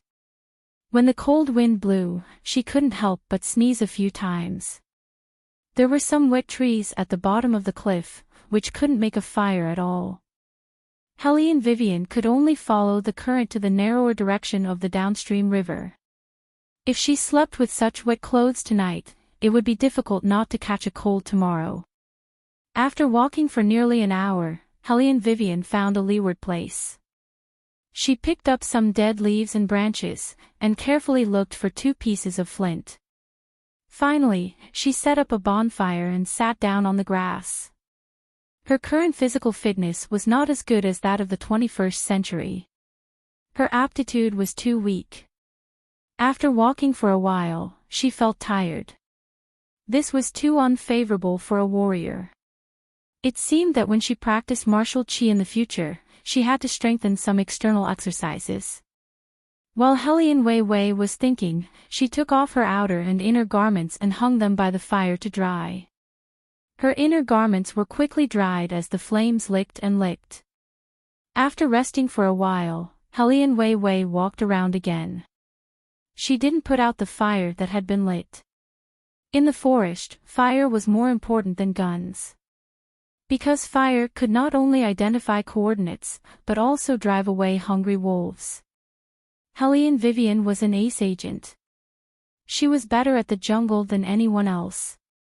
So soon, she found that something was wrong here. She frowned. What the hell is this place? I can't get out of here. From the beginning, she had been circling in the same place. Helene Vivian intuitively felt that something was wrong. There was no one around, and Yuan Xiaoming couldn't ask. Helene Vivian simply took things as they came.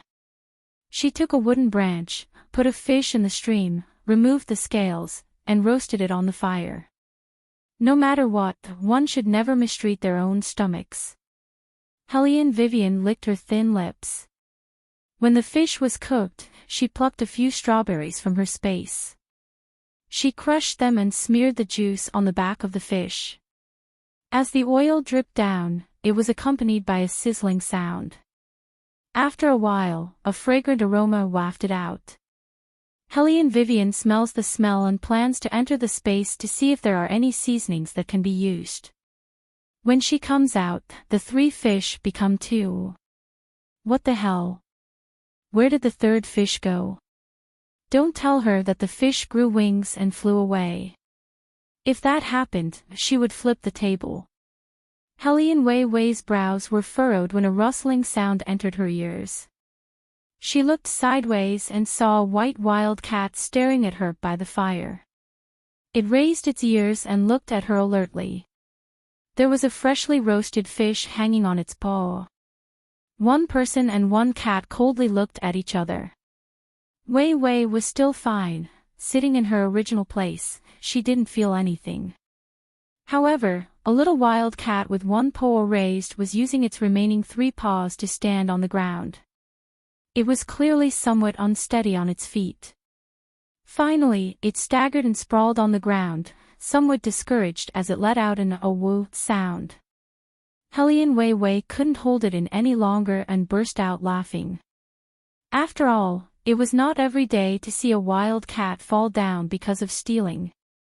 This strange scene could not be seen every day. The little wild cat looked at her with resentment and took a bite of the fish in its hand to vent its anger. Helene Vivian looked at it with a smile and did not stop it. The wild cat looked small and should not pose any threat. The little wild cat saw that its behavior was acquiesced. It quickly lowered its head and bit. It seemed that it had been hungry for a long time. The fish went into its stomach in an instant.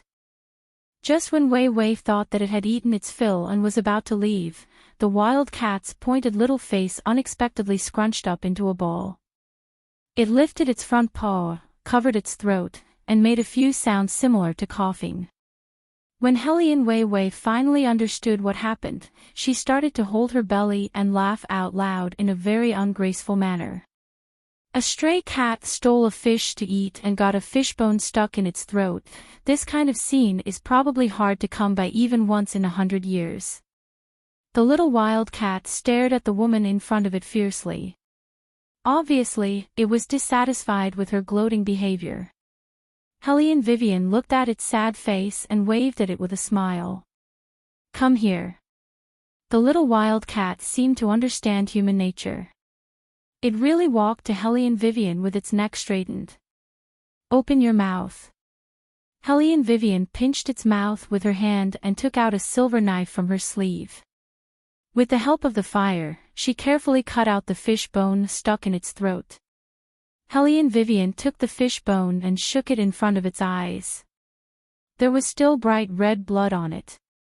She was ready to use the bloody facts to teach it a lesson. "You were stuck by this thing.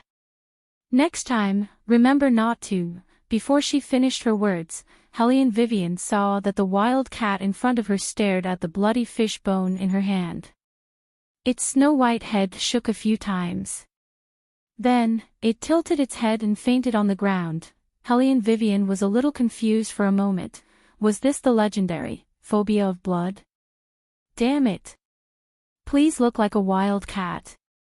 However, it was undeniable that the wild cat in front of her was extremely beautiful. The tip of its snow-white fur was shining with silver. There was no trace of other colors on its body. It was plump and not prickly, showing a faint noble aura. Such a fur should be worth a lot of money if it was peeled off. Helene Vivian had some evil thoughts, but the hand that stroked its fur was exceptionally gentle. The warmth from the tip of her hand made her want to get closer. However, the moment she held it in her arms, a silver light suddenly appeared around the wild cat's body. A mist filled the air and wrapped around it.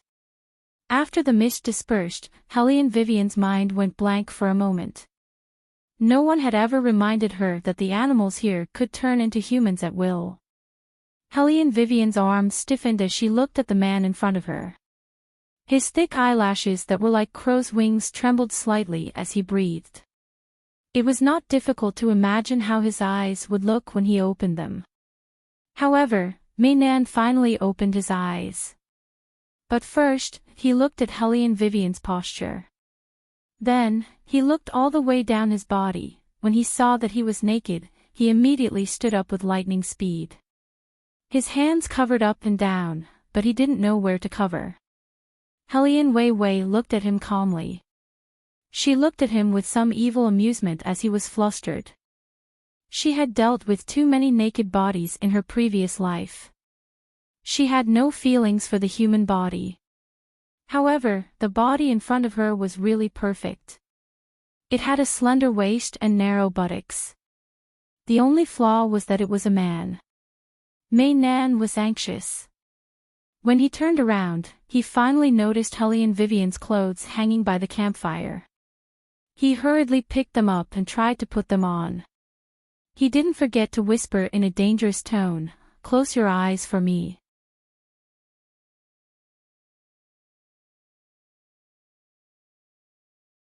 Chapter 64. Helene Vivian closed her eyes considerately and curled her lips. "Don't be shy, I won't pounce on you." The silver-haired beautiful man slipped, but his face didn't show any expression. His voice was very cold. "Woman, you can open your eyes."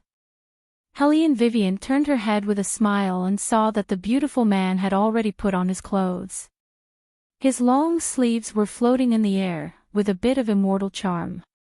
He was wearing her clothes, but the clothes were just right for him, but the arms and legs were a little short, and the sexy lines of his abdominal muscles were exposed, a layer of white. His long hair brushed against his cheeks as he buttoned up his shirt, revealing a pair of very faint silver eyes. They faintly emitted a layer of faint light, extremely bewitching. The moonlight faintly sprinkled on his face, sketching out his perfect outline. He looked very much like a beautiful boy in a manga. Not bad. Helene Vivian touched her chin and smiled evilly. "Have you ever thought that in fact, it is more suitable for you to wear women's clothes?" The beautiful man's beautiful phoenix eyes narrowed, and his head slowly turned, with a dangerous look in his eyes. "If you talk nonsense again, I will swallow you." Hellion Vivian smiled more brightly. Swallow me? Are you sure? A stray cat who is dizzy with blood shouldn't be any better after turning into a human. With that, she turned her finger. I just need to bite my finger, and lose 2 drops of blood is enough for you to see. After you pass out, what do I want to do to you? Can you resist? The beautiful man's eyes paused, and his raised chin was stiff, as if he had never seen such a thick-skinned woman. He pointed at Hellion Vivian and said stubbornly, I won't lower myself to the level of a woman like you. With that, he planned to leave, but he didn't expect that as soon as he raised his feet, his body became small again, and he didn't even have a chance to struggle. Damn it! Damn it! Hey, even if you become a cat, you are still very beautiful. You don't have to lie on the ground and pretend to be dead, right? Hellion Vivian looked at the melancholy cat face in front of her and found it funny no matter how she looked at it. The white cat tilted its head, extended its front paws, and squatted in front of Hellion Vivian. It decided to stay by this woman's side before it completely regained its true form. Although he didn't know how strong she was, it was better than going out to face those greedy humans. Moreover, he always felt that there was something sleeping on her body. He had only explored a little, but he was bounced back by an unknown chi. He had never encountered such a situation before. Hellion Vivian saw the cat in front of her in a daze and raised her eyebrows. Speaking of which, why can't you even control your own body? The white cat glanced at her haughtily. I was in the middle of a tribulation. You despicable humans predicted that I would be in the tribulation period and wanted to contract me. Just now, I had a fight with that person in the West. My physical strength was exhausted, so I had no choice but to reveal my true form. Do you think ordinary people can casually see my true form? What a joke. After he said this, he gave a heavy snort. Hellion Wei Wei crossed her arms in front of her chest and sized him up. Then why are you casually showing your true form now? The white cat suddenly felt its face burn, but then it thought that a cat's face wouldn't be seen even if it blushed, so it calmed down a lot. If I turned into my human form, who knows what a perverted woman like you would do to this king? Hey, perverted woman, this is the first time this king has been seen naked by a woman other than my imperial mother. You have to take responsibility for this king. Hearing this, Hellion Vivian silently looked away. You can leave. The white cat was stunned, as if it didn't expect someone to reject it. A strange feeling flashed through its heart. Then it said in a cold and noble voice, if it wasn't for the fact that our Whitefin clan is very particular about repaying kindness, do you think this king would let you take responsibility? Whitefin clan. Hellion Vivian looked at the white cat with her arms crossed, the descendant of an ancient divine beast. The white cat gave a cold N sound as an answer. Since you want to repay kindness, then do it. Hellion Vivian took a bite of the roasted fish and saw the white cat's body stiffen. She smiled again. Don't worry, I don't need you to do anything difficult. As long as you help me find a normal divine beast for me to contract, then take me away from this damned place. I just walked around and found that there was something here. Could it be that there was an array? Hearing this, the white cat looked at Hellion Vivian with a trace of astonishment in its eyes. Very few humans could find out that there was an array in the forest in such a short time. This woman wasn't stupid. That's right, it's an array. Looking at your clothes, you should be a student of White Academy. The white cat smiled coldly. If it wasn't for you, those low-level divine beasts wouldn't need to set up these arrays. Divine beasts are very repulsed by humans, but they pretended to be injured in the forest, then led the kind little divine beasts over and carried out a large-scale massacre, using the blood of the divine beasts to cultivate martial chi. Hellion Vivian frowned. There's such a thing. According to what she heard from Elder Huan before, although the relationship between divine beasts and humans was tamed, but for a long time, everyone got along with each other as guardians and protected. How could there be a massacre? You don't know. The white cat raised its whiskers, that is to say, someone is going against the wishes of your White Academy's dean. Helene Vivian still wanted to say something. She saw that there were some unknown small animals around her. They were different from the animals she had seen before. The color of their fur was very bright and smooth, as if they could emit a faint luster. One look and she knew they weren't normal. But, what were they doing? Mushrooms? Or poisonous? Crucian carp. And they were still jumping around alive. Helene Vivian watched as the little divine beasts brought the things in front of her and then quickly ran away. She raised her beautiful phoenix eyes, for me. The little divine beasts nodded their little heads in unison. Helene Vivian fiddled with those gifts that didn't belong to the scope of human food. Her lips curved into a smile, thank you. Hearing that, the little divine beasts happily gathered into a group, chirping, chirping. The white cat stood among them indifferently and glanced at Helene Vivian. Its expression seemed to be saying, you humans even have the heart to hurt such a kind child. Simply despicable. Wei Wei was speechless. From what she knew, to tame a spirit beast, one had to find a wild beast similar to a fierce tiger to fight. Whoever won the fight would be the one to call the shots. After all, in this world, only the strong survived. But using the kindness of the little divine beasts to hurt them. This was indeed a bit shameful. Helene Vivian didn't have time to think before she was stunned.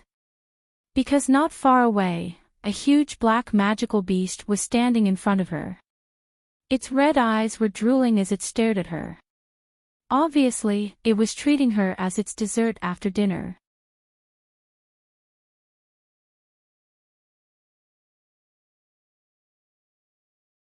Chapter 65. Roar dash, the beast's roar soared into the sky, deafening everyone's ears. Helene Vivian's expression changed. She wanted to turn around, but her legs seemed to be bound by some kind of power. No matter how she struggled, it was useless. Demonic beasts were the most ferocious beasts in the spirit forest. Their entire body was filled with poison. Unless it was a gold-ranked martial artist who dared to fight with it, the rest of the martial artists would become its food no matter how smart they were. The smell of a human, so fragrant, so fragrant. The demonic beast's eyes were red, and its fangs were exposed. It was like a mentally disabled person, and its mouth kept repeating the same sentence. This made Helene Vivian's heart uneasy. Demonic beasts and divine beasts were different. Divine beasts were born with the ability to communicate. Demonic beasts, on the other hand, did not know how to speak until they reached the peak. Therefore, her chances of dying were higher. Helene Vivian gripped the dagger in her hand and began to condense the air around her. She was a martial artist that could manipulate wind. As long as there was wind, she would be able to use it. The demonic beast seemed to have sensed something. It was displeased that this skinny little human was trying to resist its bite, and heavily stomped its foot. Helene Vivian's body was like a kite with a broken string, and flew out. It was as if lightning had struck her body. Helene Vivian only felt that her entire body was being torn apart. Her chest surged as she suddenly spat out a mouthful of black and red blood. The blood she spat out was not normal poisonous blood. It was the fusion of her inner force and true power, and the most poisonous blood in her body was also spat out. What a joke! She was the queen of arms, and had hunted countless tigers. How could she be defeated in this kind of place? Helene Wei Wei abruptly raised her chi. She didn't know which meridian she touched, but within her body, a mysterious, ancient, and profound enormous power suddenly rolled up. She was shocked by this power until she could not breathe. Her heart inexplicably trembled, and a trace of fear appeared in her heart. This was impossible for someone as proud as her. Because her body was no longer under her control, she stiffly fell to the ground. She couldn't even sense any information from the outside world. She only felt as if her body was about to be torn apart. The pain was like a sharp knife, ruthlessly cutting through every part of her body. The enormous energy that came out of nowhere was frantically wreaking havoc, flowing towards her dantian. Every time it rushed past, it would tear apart her perfectly fused true power and inner power by an inch. What was going on? Where did this strange energy come from? What was it going to do? She could feel the enormous power slowly corroding her inner strength. Two words suddenly appeared in Hellion Vivian's mind. Backlash. She didn't understand why this was the case. However, the current situation was absolutely critical. This power was powerful and domineering, and it was filled with an ancient aura. Very soon, there would be a problem with her inner energy. If her inner energy was also completely devoured, then the next one in danger would be her. Thinking of this, Hellion Vivian smiled evilly like a demon. It wanted to devour her. He had to ask her if she agreed or not.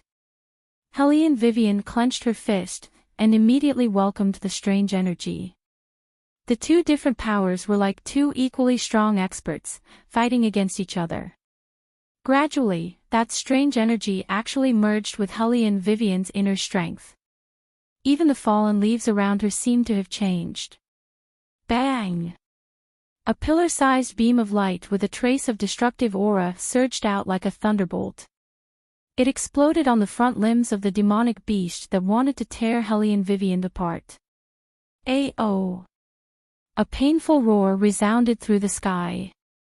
The demonic beast retreated in pain. It didn't know what happened to Hellion Vivian's body, but that ancient aura made it not dare to take a step forward. It turned around and ran. Hellion Vivian also felt that her own power was different from before. She slowly retracted her palm, but the evil aura around her body didn't dissipate. She saw the white cat looking at her, as if it was in disbelief. You've advanced? Maybe. Hellion Vivian moved her wrist. She felt that her change wasn't as simple as advancing.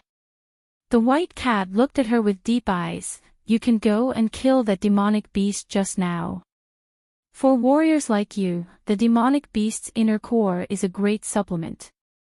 With its reminder, Hellion Vivian remembered that Yuan Ming wanted her to eat a demonic beast's inner core. Now that Yuan Ming had fallen into a deep sleep, maybe eating a demonic beast's inner core could wake him up. Of course, this was Hellion Vivian's guess. However, Hellion Vivian had always been a person who did things quickly. Since the demonic beast's inner core was beneficial to her, she might as well take it first.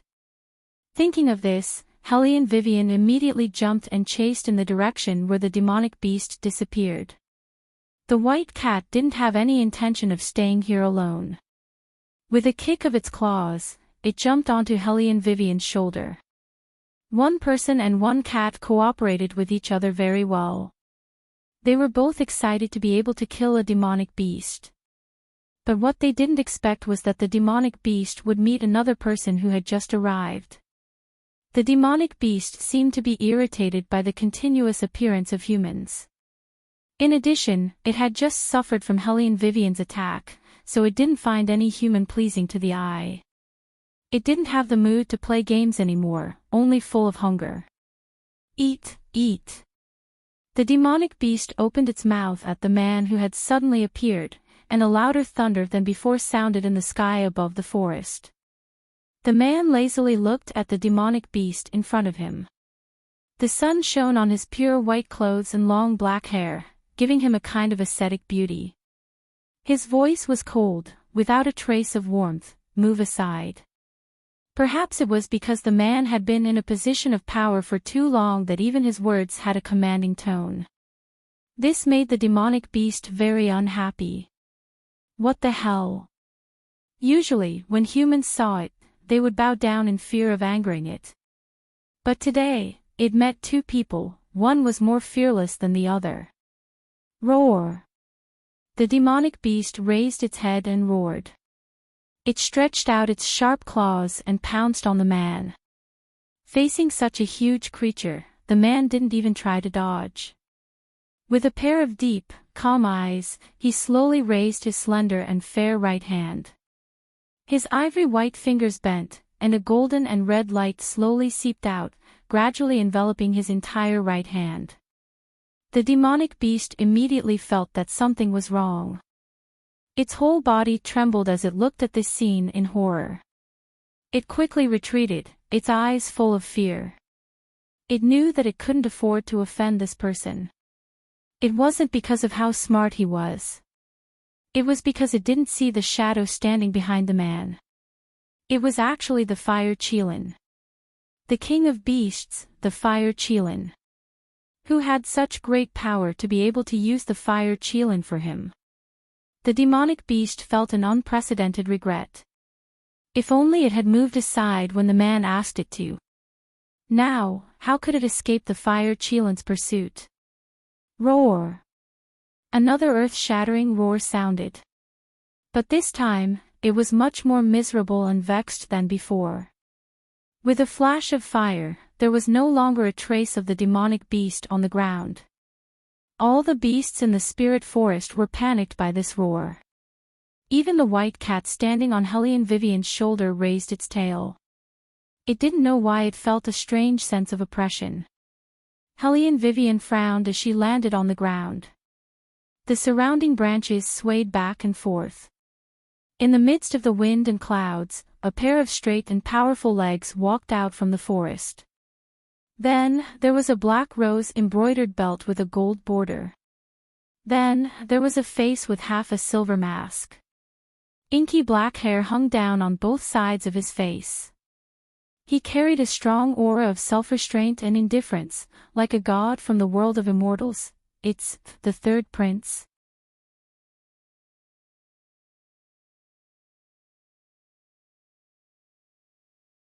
Chapter 66. Why would he appear here? Strange, wasn't he walking at the front with Hellion Jower and the other top students? Could it be that the third prince was also lost? Hellion Vivian looked at the incomparably holy man in front of her and narrowed her phoenix eyes in confusion. The white cat standing on her shoulder revealed its claws, and its eyes were filled with unprecedented vigilance. He didn't know why, but he always felt that this human was very dangerous. Although he looked harmless, there was something wrong with him. As the descendant of the ancient divine beast, he had never felt this way before. Who exactly was this man? Royal. Hellion Vivian broke the silence with a chuckle. Have you seen a magical beast? No matter why he appeared here, the key was to get the magic core. Beligaju faintly nodded. Hellion Vivian's eyes lit up. Then where is it now? I didn't have time to see. Bailey Jiaju unhurriedly opened his mouth. The tone of his voice was indolent and apathetic. When he started to lie, he didn't blush at all, his heart didn't skip a beat, so much so that it gave people a kind of lofty elegance. You should know that I don't have an ounce of chi on my body. When I see magical beasts, I naturally have to hide. Hellion Vivian, well, it was all because the pressure from a certain highness was too strong. She had forgotten that he had lost all his martial chi. However, I thought that was a rumor. Hellion Vivian shrewdly probed. Beligaju's expression did not change as he stretched out his left hand and channeled his inner force, but it was a cloud of white mist. This proved that he indeed did not have any martial chi. Because even if it was Hellion Vivian, when she was channeling her energy, the surrounding air would change. As for him, he couldn't summon the slightest bit of wind.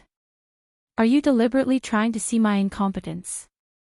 The corner of Beligaju's mouth was half raised, and no one could hear the joy or anger in his voice. Hellion Vivian knew what it felt like to be treated as trash. She said apologetically, I didn't mean that. Beligaju didn't say anything. Hellion Vivian didn't know if he was holding a grudge against her, so she decided to leave and continue chasing after the magical beast. You're leaving just like that? The graceful and luxurious voice sounded again. Beligaju looked at her like a piece of jade, what should I do? What did the third prince mean by that? What did he mean by what should he do? Bailey Jiaju absent-mindedly strolled over, that handsome face wearing a silver mask, as he gradually approached, unexpectedly had a kind of indescribable familiarity. You also said that there are magical beasts roaming around here. I also don't know Marshal Qi, you just intend to leave me here like this, and not care about anything else. What else could he do? What else did she want to do? Hellion Vivian blinked in confusion. Beligaju only gave her 2 words, protect the Emperor. Hellion Vivian. You're a big man, can you not say that you want someone to protect you so naturally? Even the Fire Qilin, who was hiding in the contract space, almost vomited blood when it heard these words. It hadn't seen its master for a few years, how did he become better at pretending? We have to go out first, we'll talk about your magical beast later. Beligaju lazily turned the ring on his finger. It seemed that no matter what, this man was always so pleasing to the eye. Very good, a certain highness had already decided on her next itinerary, he really didn't give her any chance to say no. However, why would she do something that didn't benefit her? Hellion Vivian stood in place without moving, only reaching out to stroke the white cat on her shoulder. As if he saw through her thoughts, Beligaju's thin lips curved up into a smile. What? You don't want to? Then this highness can continue to keep this dragon core on me. Dragon core. A holy core that was even rarer than a magical core. It was said that eating one could reduce one's cultivation by 10 years. The people outside were right. Even if the third prince didn't have the slightest bit of martial qi, women would still drool over him. Not to mention his figure and temperament, just based on the treasures he had, it was enough to make all of the nobles in the capital go crazy with infatuation. Hellion Vivian snorted twice in her heart, suddenly feeling a bit unbalanced. They were both trash. Why was the difference between people so big? However, bringing him along was quite worth it. It was too late to chase after that magical beast anyway. Moreover, dragon cores were indeed rare. It was basically impossible to catch a divine dragon in the mainland, they still had to go to the peak of the sea. Hellion Vivian made a comparison and quickly made a decision. To be able to protect the royal family is this humble girl's honor. Dragon core, dragon core. She didn't know when Yuan Ming woke up and saw the dragon core. Would he be so excited that he would lick his lips? Bailey Jiaju didn't expose her little scheme. His always thin lips slightly curved upwards. After that, his gaze fell on her shoulder. Looking at the white cat that was brimming with hostility towards him, he smiled devilishly. The white cat's back trembled. Damn it, why did he have a feeling that his true self was seen through by the other party? Hellion Vivian also felt Beligaju's gaze, her expression didn't change as she said, I just picked it up, I even changed it into a set of clothes, we can cook it when we get back.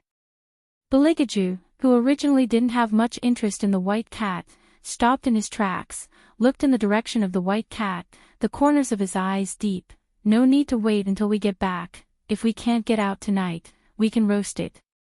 White cat, it wanted to leave. It wanted to leave now. Hellion Vivian looked at it regretfully, her eyes seemed to say, sorry, I was just joking, I didn't think that the third prince would like you so much.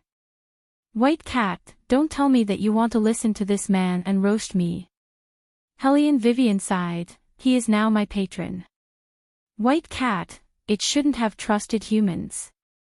However, Hellion Vivian didn't really eat the white cat for supper, she looked around and found out that they had to wait for the fog in the forest to disperse before they could get out. She started a fire on the spot and broke off a tree branch. She planned to hunt a rabbit and bring it back to eat. The weather in the forest was unpredictable, she didn't know when the fog would disperse, so not being hungry was her goal. She didn't bother to call out to Beligaju anyway, letting him sit by the fire, nothing would happen. That magical beast just left, it shouldn't be back so soon. No matter how smart Hellion Vivian was, she didn't know that the magical beast she was longing for had already been crushed by Beligaju, who claimed to have no martial chi, and fed to his pet. Fire Qilin. When Bailey Jiaju was the only one left by the bonfire, Fire Qilin's satisfied voice slowly transmitted over from the contract space. Its tone was low and deep, revealing a bit of charm. A single man and a single woman together. Master, are you planning to make a move on that woman?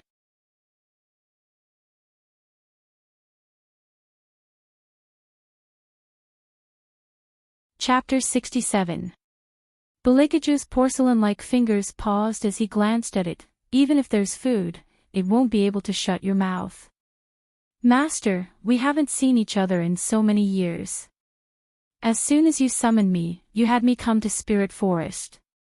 You even wasted a dragon core in exchange for the protection of a woman. Don't tell me you don't have any thoughts about her. The Fire Qilin's evil tone always made people think of elegance. Beligaju played with the jade thumb ring on his index finger as he smiled evilly. Before hunting, I have to give her some benefits. But this doesn't seem like your personality. You're so cold-blooded, but you're rarely interested in anyone. You even treat her as your prey. The Fire Qilin raised its eyebrows. I thought that only an ancient divine beast like me would be able to make you take a second look. Beligaju narrowed his eyes as a strong sense of oppression came from him, cold-blooded. Even if it was the Fire Qilin, it couldn't resist its master's cold gaze. It coughed heavily and said, "What I mean is, you are such a noble person. How can you be so casually interested in an ordinary thing?" Huff, huff, wanting to please a master was very tiring. The Fire Qilin turned around and wiped off its cold sweat. Beligaju slowed down his tone as his thin lips slightly curved. A person who dares to use 10 taels of silver to buy an ordinary object of mine. Do you think I shouldn't be interested? Using 10 taels of silver to buy master. The Fire Qilin was shocked as it almost choked on the bone in its mouth. Cough, cough, where did this woman come from? She actually didn't know the difference between life and death. No wonder its master could pretend to be so abnormal.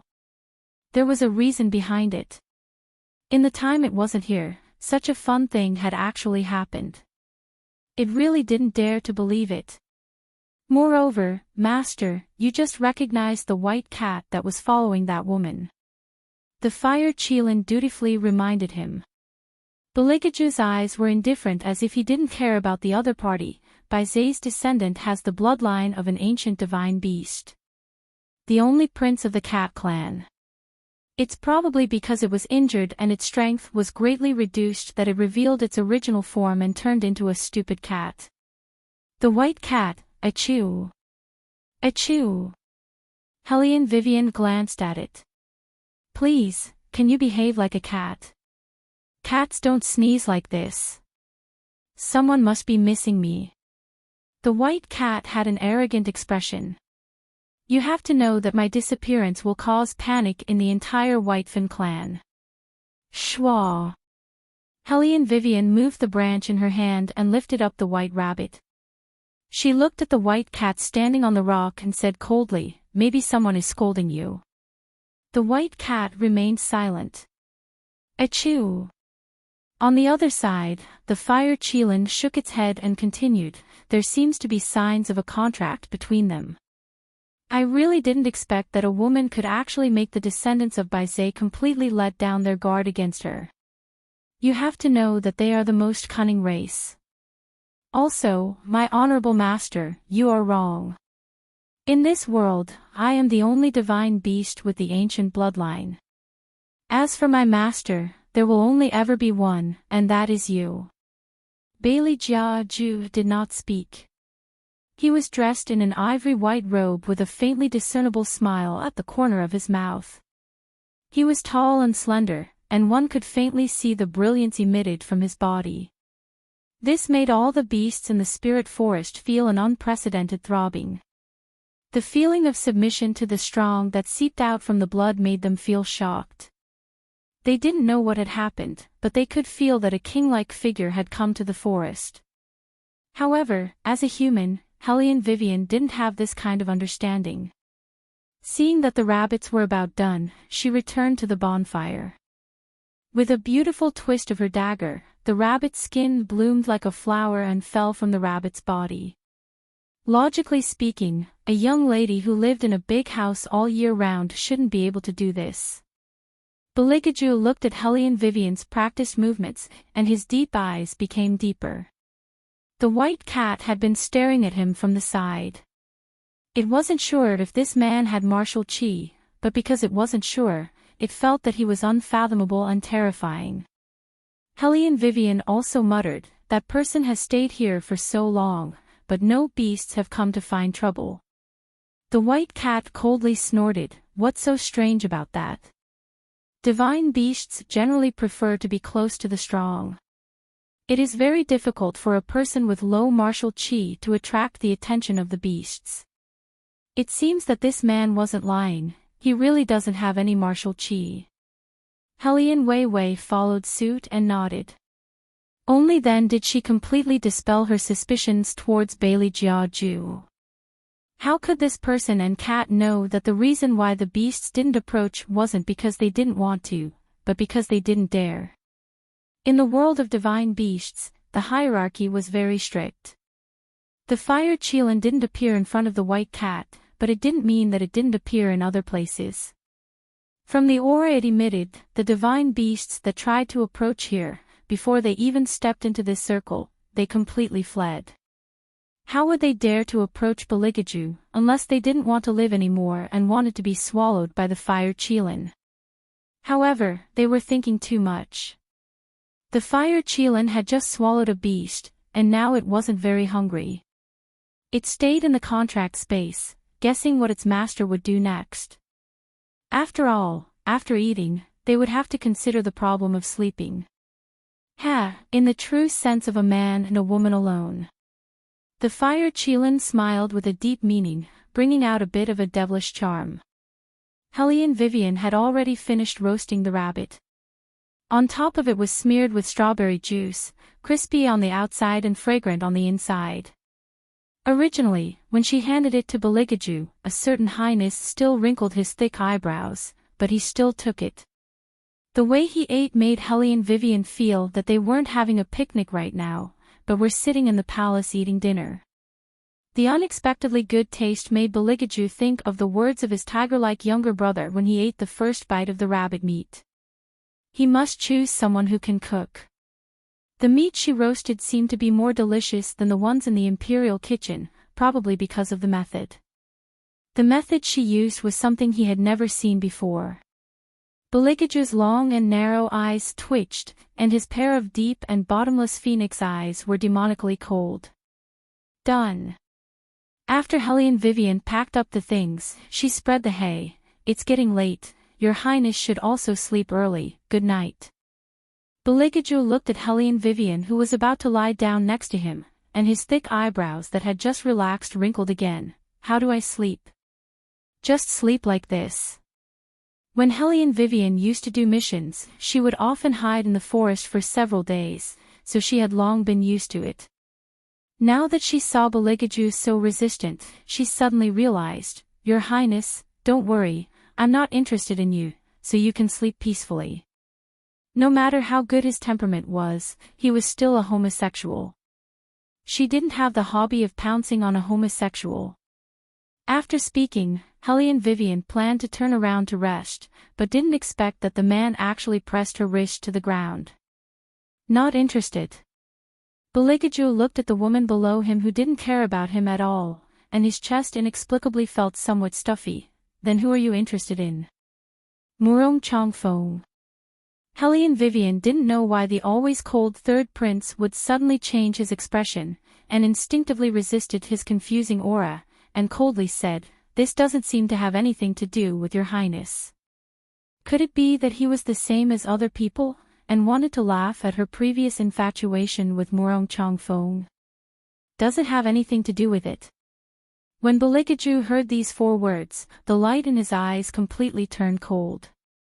Without waiting for Hellion Vivian to sense the danger, she was brought into a cold embrace, and then, under her incomparably astonished gaze, a man's sandalwood scent enveloped her just like that without any warning.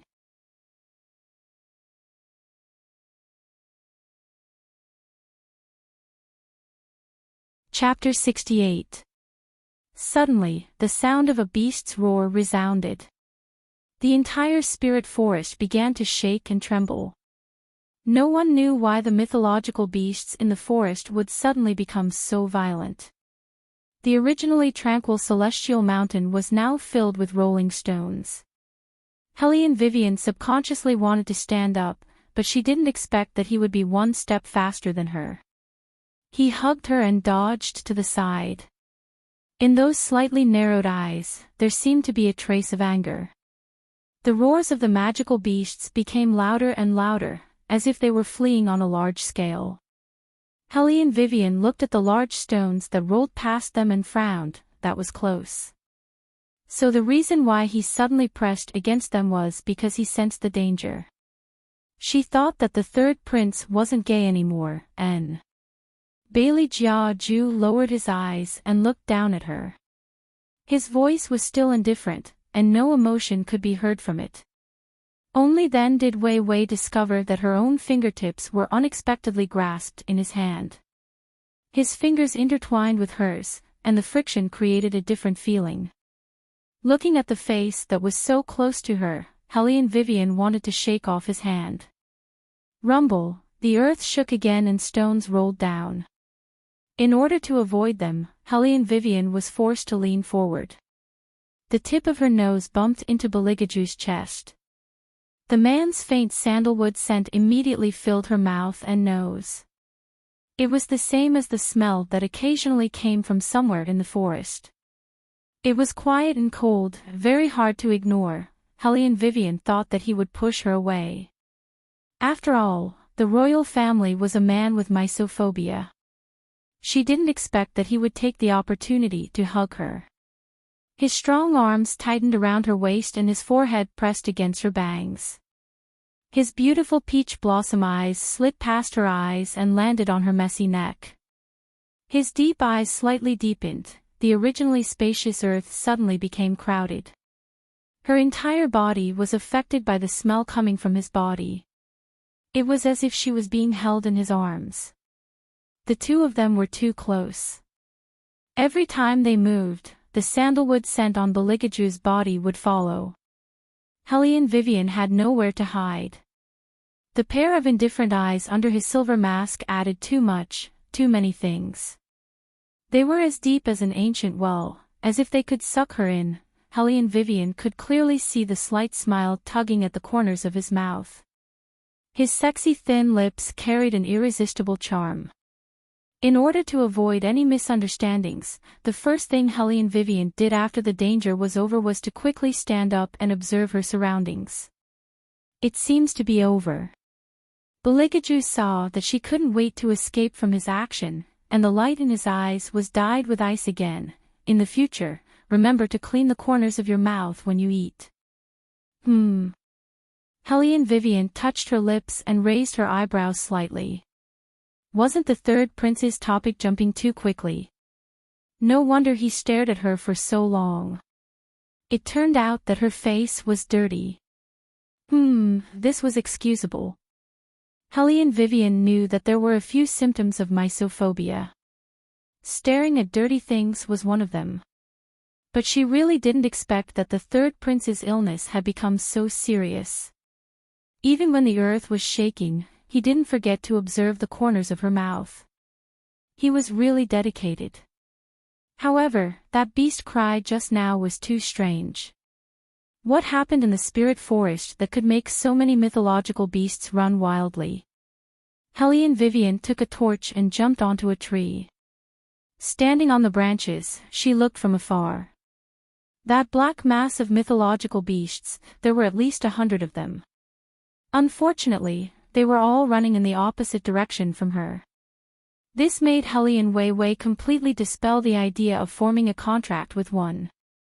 In the depths of the forest, in the fantasy space, the fire Chelan evilly raised the corner of its mouth. Master being so cooperative is really rare. Oh. Beligaju brushed off the dust on his clothes and said in an indifferent tone, "Why is it rare?" The fire Chelan rubbed its chin and said, "I remember that last time, the woman who threw herself into Master's arms was thrown out of the palace by Master. Why didn't Master resist this time?" "Because I suddenly felt." Speaking up to this point, Bailey Jiaju paused for a moment. A devilish coldness suddenly tainted his smile. "The feeling of having a new prey in my arms is not bad." The fire Chelan looked at that smile and a chill suddenly appeared on its back. It still remembered how its master had treated it in the past, feeding it vegetables for an entire 36 days. Fuck, even the majestic fire Chelan had been abused like this. It didn't know how its master would raise that woman in the future. It couldn't be that he would eat and sleep with her in his arms. Thinking of this possibility, the fire Chelan couldn't help but raise the corner of its mouth. It really wanted to remind its master that even if that woman was black, she was still a human and not a pet. Hellion Vivian was still standing on the branches and looking at the magnificent scenery in front of her. Her eyes had a playful look. "Little White, you are also a divine beast. They are all moving, why aren't you running?" The white cat laid on her shoulder and black lines slid down its forehead. "They are not moving." "Then what are they doing?" Hellion Vivian pointed at the black mass of beasts under her feet and was somewhat curious. The white cat said in a low voice, "They are excited." They were using the unique method of divine beasts to celebrate. An incredible person must have come to the Wonderland Forest. But it was seriously injured and couldn't sense the existence of that person at all. The white cat thoughtfully lowered its eyes and a deep luster appeared in its silver-gray eyes. It didn't know how the people of the clan were doing right now. They must be looking for him everywhere. The white cat was right.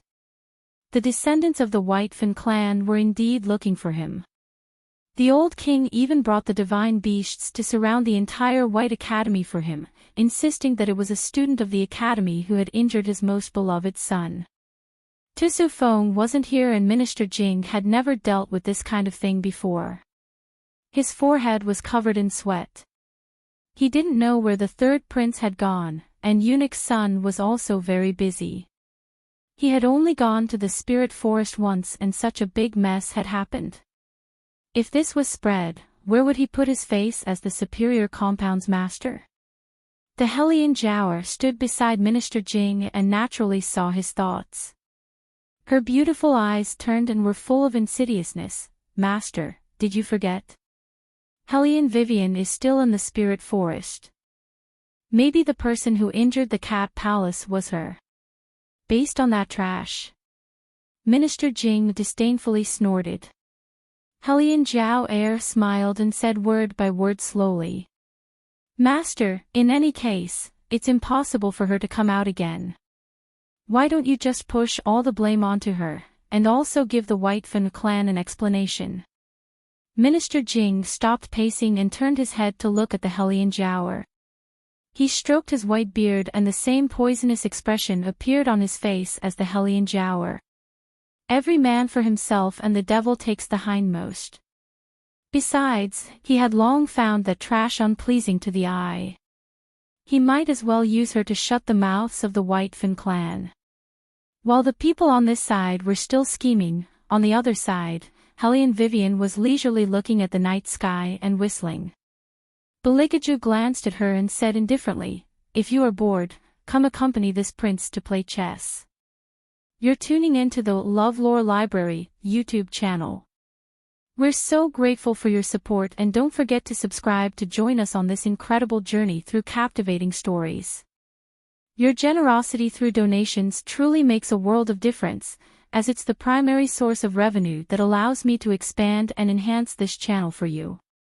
Thank you from the bottom of my heart for being a part of this adventure.